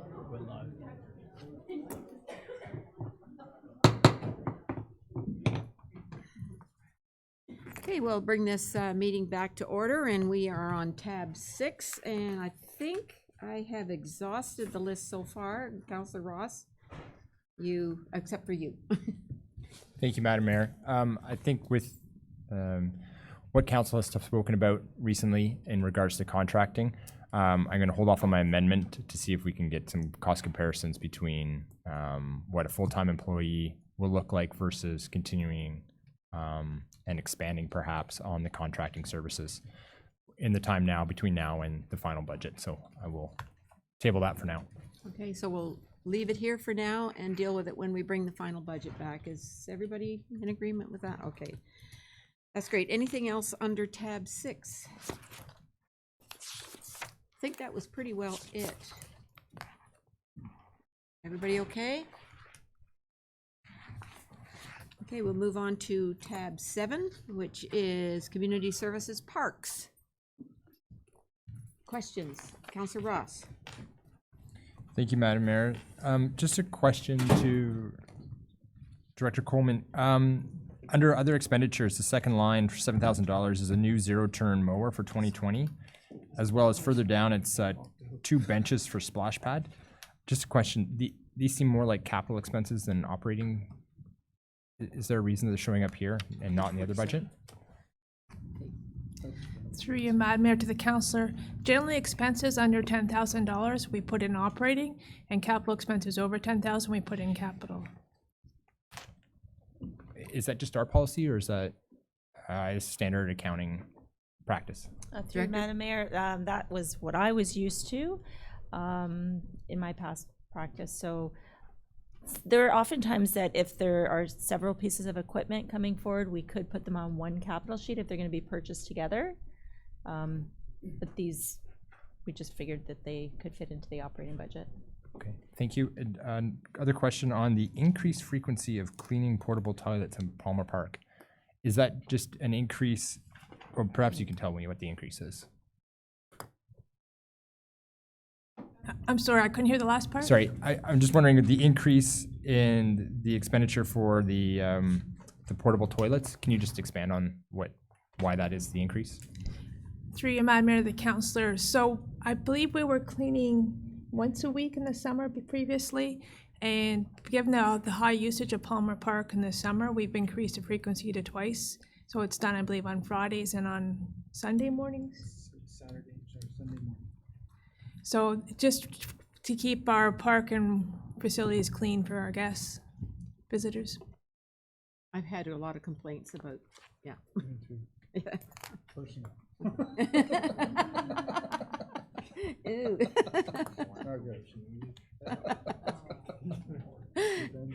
Anybody else? You finished, Councillor Ross? Thank you. Okay, Councillor Guido? Thank you, Madam Mayor. In this budget is a proposal for a new parks attendant. We wouldn't want to leave this position without having conversation. In our report on page 10 of 6, it says over the last few years there have been a number of requests from council regarding the maintenance, and yes, I can put my name to that as one of the councillors who has requested probably for the past 6 years that if we plant it, we have to maintain it. In that spirit, I know Councillor Watton and I had a conversation about an Adopt a Park program, and to ensure that we're able to properly maintain all of our parks, parklets, parkettes. Has there been thought into doing an Adopt a Park program? I know there are many residents who thoroughly enjoy gardening and weeding and planting, and perhaps this can assist with some of our unattended flower beds and gardens. Director Coleman? Through you, Madam Mayor, the councillor. That suggestion has been brought forward by yourself and other council members. It's on our work plan this year. We do have an Adopt a Park program right now, but it's just waste collection. So we can expand. We're planning to expand the Adopt a Park program to help with flower beds. I don't think it'll take away a need for this position, but it can make our parks look better. So is the plan then for the summer of 2020 that we will have an Adopt a Park program ready to launch so that those interested community members could sign up for a park. Through you, Madam Mayor, to the council, yes, that's our plan. Thank you. Councillor Kesebrink? So for the parks attendant, the salaried position is 80,000. Is that a, I mean, that's a great salary. Is that a standard salary for that position? I mean, could we hire someone for 60,000? I mean, I'm just wondering where that figure comes from. Director Valentin first. I can answer that through you, Madam Mayor. So it is a union position, and those rates are stipulated in our collective agreement based on the unit rate and 40 hours a week work week. That's how the value is calculated, as well as benefits. So the value, through you, Madam Mayor, so the value is not calculated based on the type of duty, because normal, like if you're going to be a police officer or a doctor, there's different rates based on the type of work and what that industry pays. So it seems like all the positions are around the 80,000 mark. So is it just that all of these areas are, the CUPE collective agreement stipulates that they all have to be at this particular range? No, or through you, Madam Mayor, they're similar rates, but they are all identified separately in the collective agreement. And this particular collective agreement that we have, it has been in place since what time and for how long? This one came into effect last year. March 31st, 23. I have a copy of it here. I can give you, it lays out the various job classifications and the rates that apply. And of course, they're indexed on a year basis till you get to 2023. These positions have been in place. There weren't any changes that came forward over the last year. They've been in place probably the last 3 or 4 collective agreements. Director Coleman? Just to provide some clarity, the position doesn't pay $80,000. The salary is closer to $60,000, and the extra costs are benefits related. So it's a $60,000 salary. Okay, that's really helpful. So could you clarify for, so the position itself is 60,000. So this is like the cumulative corporate costs for the position. Okay, that might be an important detail to separate out in our budget for the public for all of these positions as well. Through you, Madam Mayor, it's still a cost to the budget. It's a cost increase. So it's what we will incorporate as a cost. So it's health, dental, as well as pension. Thank you. Through you, Madam Mayor, I do understand that, Director Valentin, but the assumption will, it's perspective. So the perception of a $60,000 salary plus X number of, CPP, EI, and so on, combined totaling this amount is different than a perspective of an $80,000 salary. So I think it's perception, but perceptions mean something, and it because we're getting someone to, anyways, I'll stop. Madam Mayor, we can do that for the public session. We'll break Okay. that out. Yeah, thank you. Yeah, that is very important. Any other questions? Councillor Brown?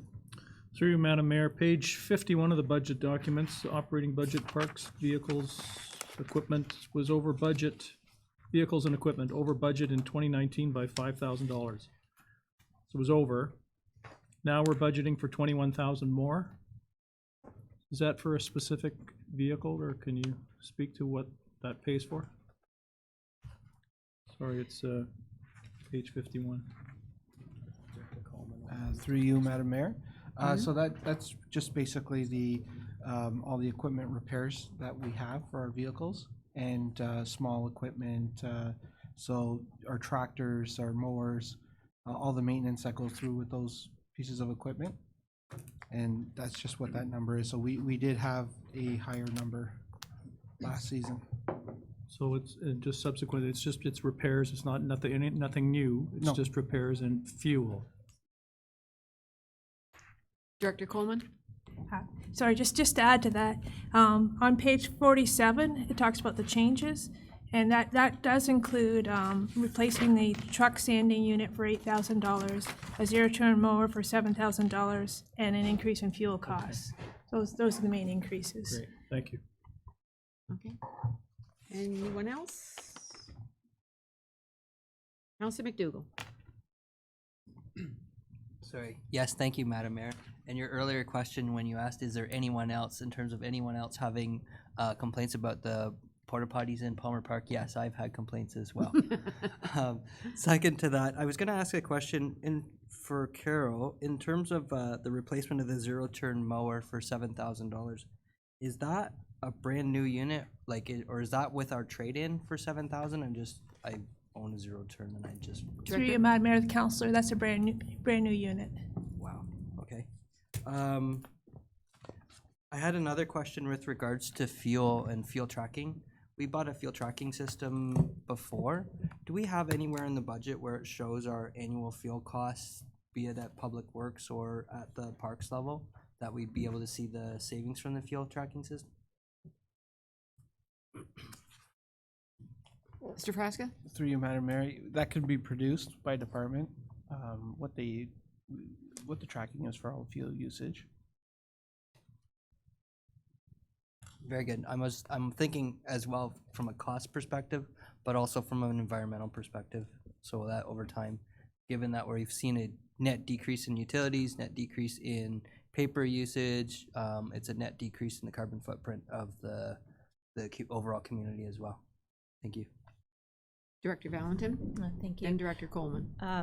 Through you, Madam Mayor, to the councillor, since those fuel tracking systems are just recently installed, we won't have any data on them yet, but that's something that we will be looking at moving forward.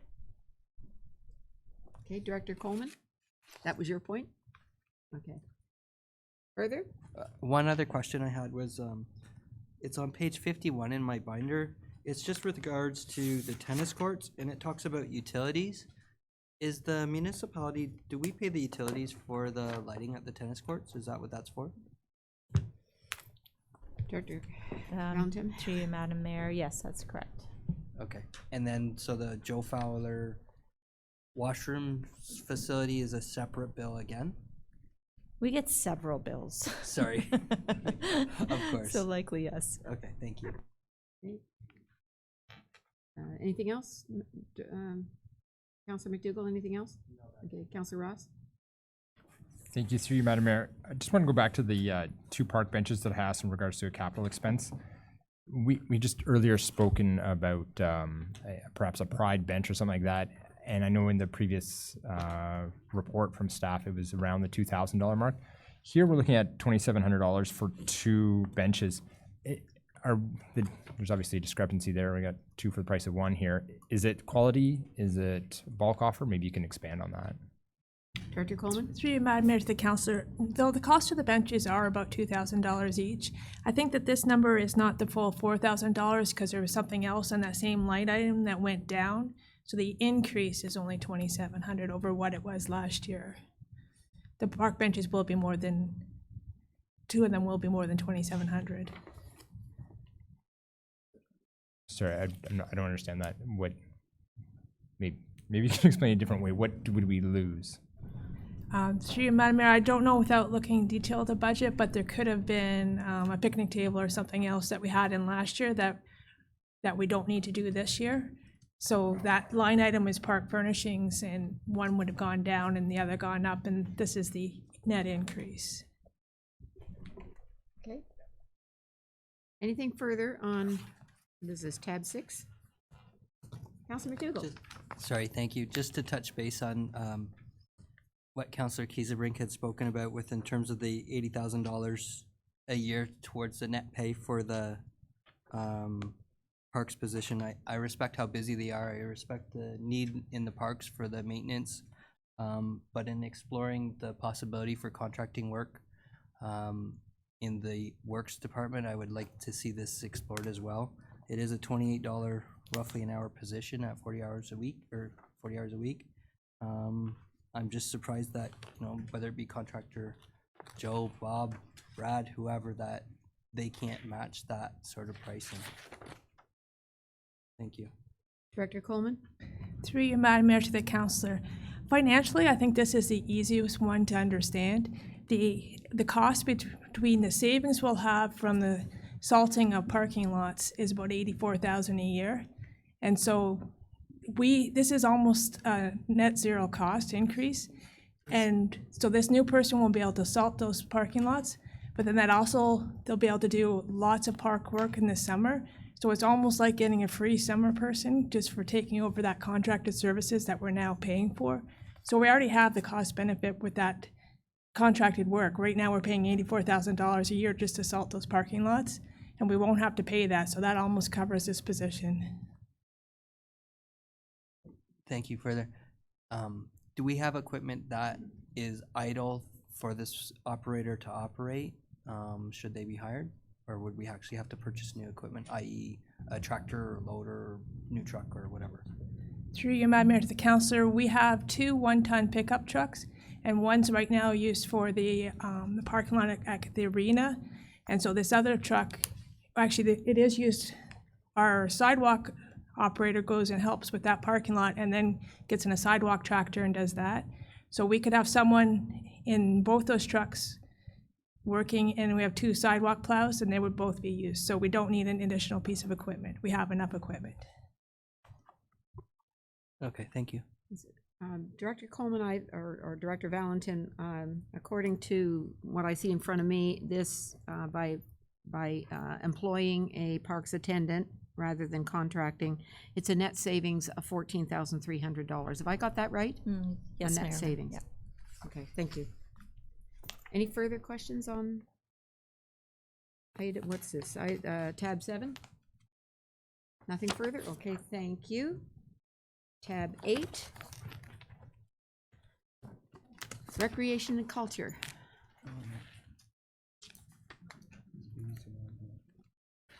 Tab 8. Any questions? Councillor Brown? Through you, Madam Mayor, page 60, Community Services, Rec and Culture, we budgeted $122,000 for building maintenance. It goes off actually around $154,000. So now we're budgeting for $161,100. I just need somebody to tell me why. Ms. Cornish? Page 60. Page 60, yeah. Through you, Madam Mayor, to the councillor. What we have proposed for that line is some plumbing repairs, not repairs, it's to convert all our shower cartridges on pad 1, 9 of them in the change rooms. Right now they're residential cartridges, and we're proposing to convert them to push buttons. That change would decrease water consumption. Right now, what some of the leagues are doing is turning them on to get them warm enough, going and playing and coming back, where the push button will just time it for 2 minutes, or I think we know, I think we can determine that timing. But, and the heat of them, like that will be controlled. It would be a temperature control for that, and not however the person wants it. How cool, or we have a cap on how hot it can be, but that would be temperature controlled. We're also looking at a roofing. We have a leak on the roof of pad 1 too that looks like it needs to be fixed, and we would be investigating water softeners. So right now, some of our some plumbing repairs that we're having they're finding grit and dirt in the cartridges themselves that our plumber is saying is coming from some old water softener. So we'd be looking at increasing that.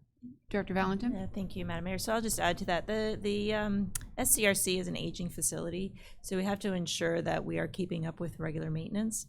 So on top of the regular maintenance, there are some projects that Ms. Cornish has identified as well, but due to the age of the facility, and it's going to require improvements annually. Okay, thank you. Subsequent, just, I just want to make sure I understand you correctly. So somebody's playing hockey, and they go into the dressing room, and before they leave the dressing room all dressed, they turn the shower on, and they leave it run for the entire time that they're on the ice. That's unbelievable. That's correct. Oh, yeah, okay, thank you. On hot. No, no, yes. Yeah. Yes, for sure. Counselor Keesebring? Can you tell us about the elevator? Wow, I'm having a day. One of those days. The elevator reactivation. Through you, Madam Mayor, to the councillor in Prince Albert. So we received, that has been out of commission for, I think, a couple of years. And we've received a quote from our new elevator contractor to repair. So we're waiting for this approval and through operating budget to give a go-ahead. Counselor Guido? Oh, I'm sorry, Director Valentin? No, that's okay. Actually, just as something that Ms. Cornish had mentioned, another cost savings that we are recognizing this year is our contract for our elevator. So although I have identified some significant savings, there are other little ones too that, you know, perhaps I didn't name all of them, but we do continue to look for avenues and opportunities. So that's another one that we're recognizing for 2020. Further through you, Madam Mayor, I'm happy to see our youth center being kept open in the summer. I think that's important. Obviously, they need somewhere to go in the summer, so I'm glad that we'll have that. Okay, thank you. Counselor Guido? Thank you, Madam Mayor. And just to touch on the elevator at Prince Albert Hall, I fully appreciate you putting that in the budget. Right now, it's not an accessible hall because the washrooms are located downstairs, and anyone that is using the hall upstairs can't get downstairs if they have mobility issues. And it's hopefully will help to increase their rentals as well, because we have that elevator working and no one's getting stuck in it anymore. So that's always a great thing. Where should I expect to see the revenue for the pop-up, I don't know if it's a pop-up shop, TSO's sportswear shop in the arena? Through you, Mayor, to the councillor, that would be identified in room rentals. So it's revenue from SCRC. And we You have a page number, please? 61 has it, and then it is further broken out in our line item under revenues. Okay, Counselor Yeah, Guido? and that contract is just for 2 months right now, February and March. Okay, and if this does become a permanent facility within our facility, will that be coming to council for approval of the lease agreement? And through you, Mayor, Madam Mayor, to the councillor, an RFP would be made public, and I think it would hit the mark that it would come back to council for an approval. It would be a lease. Right now, we're renting it out as a rental facility, but we could do a lease agreement. Thank you. Okay, anything further on tab 8? Counselor McDougall? Thank you, Madam Mayor. Yeah, further on the shower valve, I questioned that item when it came up because it was valve, not valves. And as soon as I learned it was valves, I was like, Yeah. now I understand. Just looking at a projected, on page 61, I think we were on. We were looking at the SRC and revenues and user fees. Are we projecting, in 2019, we had 671,000 projected in user fees, and in 2020, we're projecting 614,000, is that correct? Less money in user fees? Through you, Madam Mayor. So we've taken, Ms. Cornish has taken a very stringent look at the revenues and the contracts that are in place.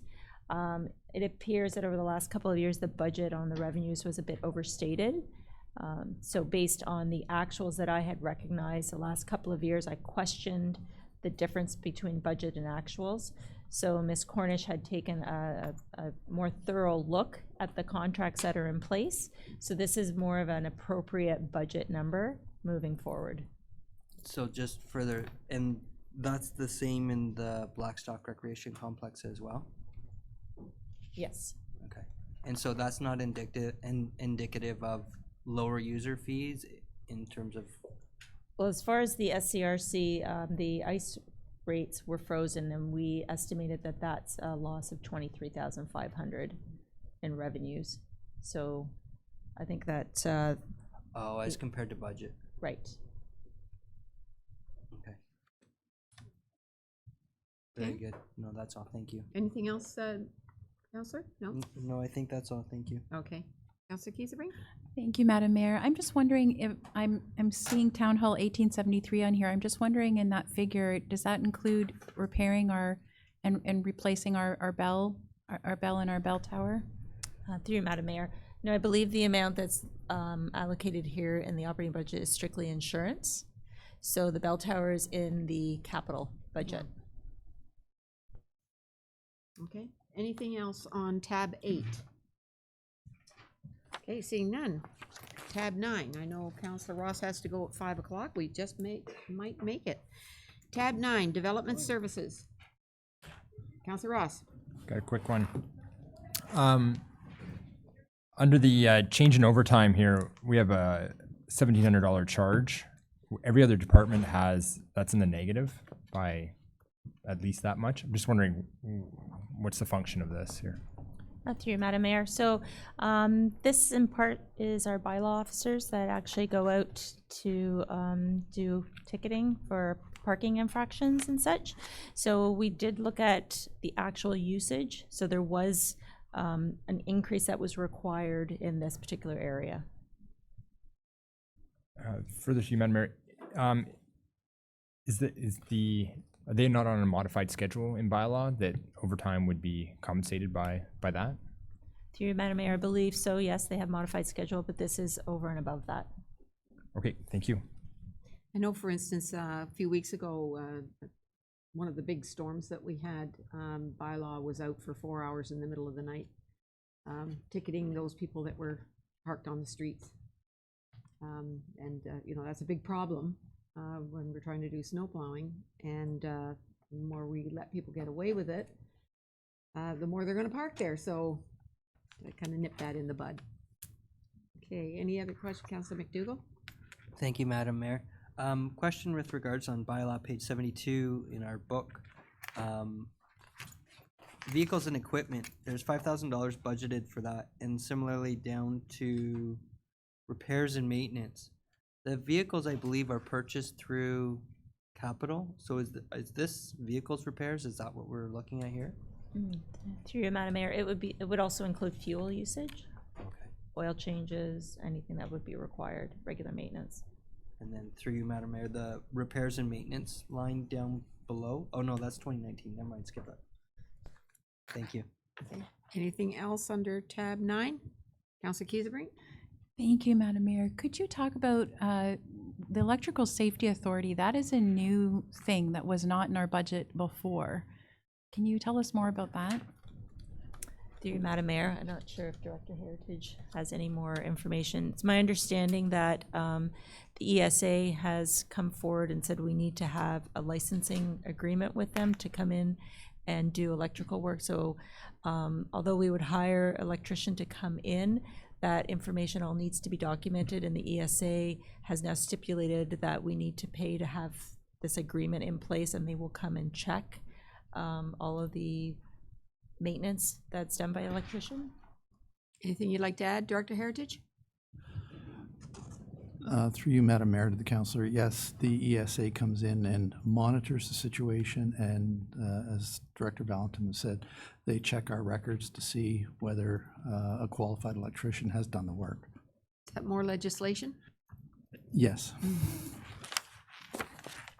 Anything else under number 9? Councillor Brown? Through you, Madam Mayor, Councillor Ross wants to leave at 5 o'clock, so I'll speak very slowly.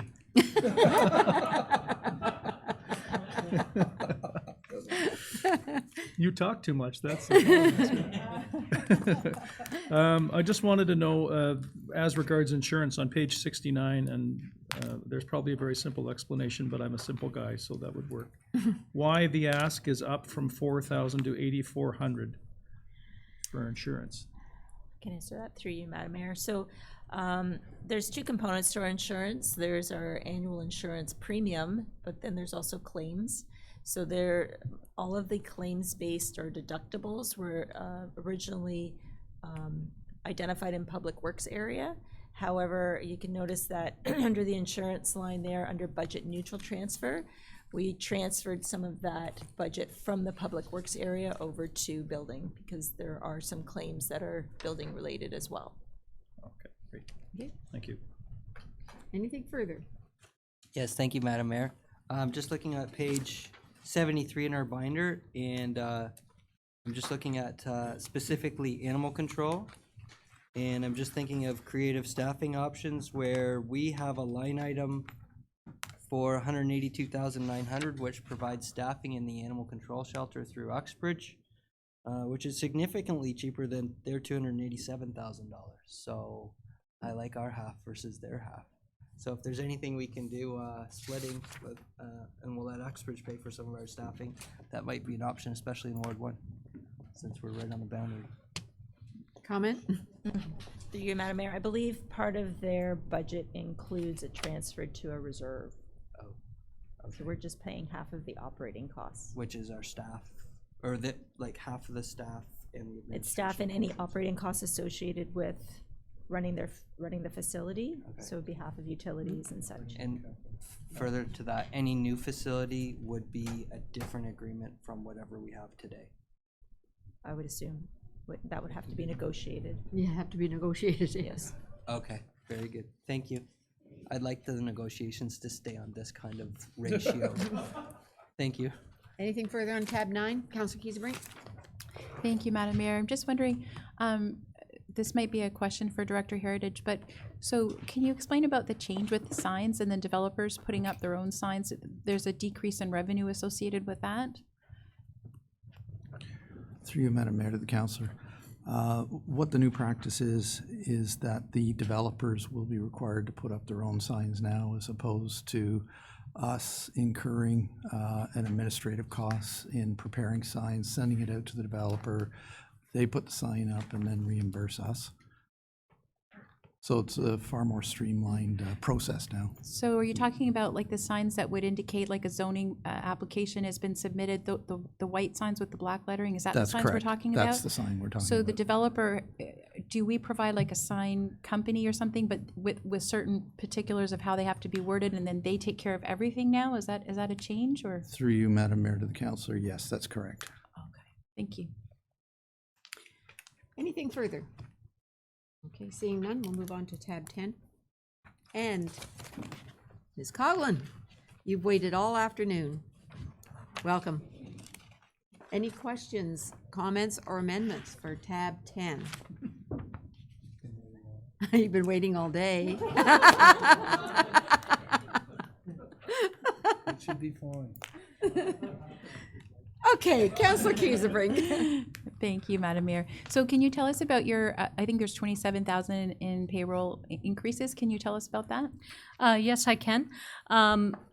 If you recall, there was a change in the non-union pay scales in 2018, I believe it was. And the two non-union staff at the library are on that same scale.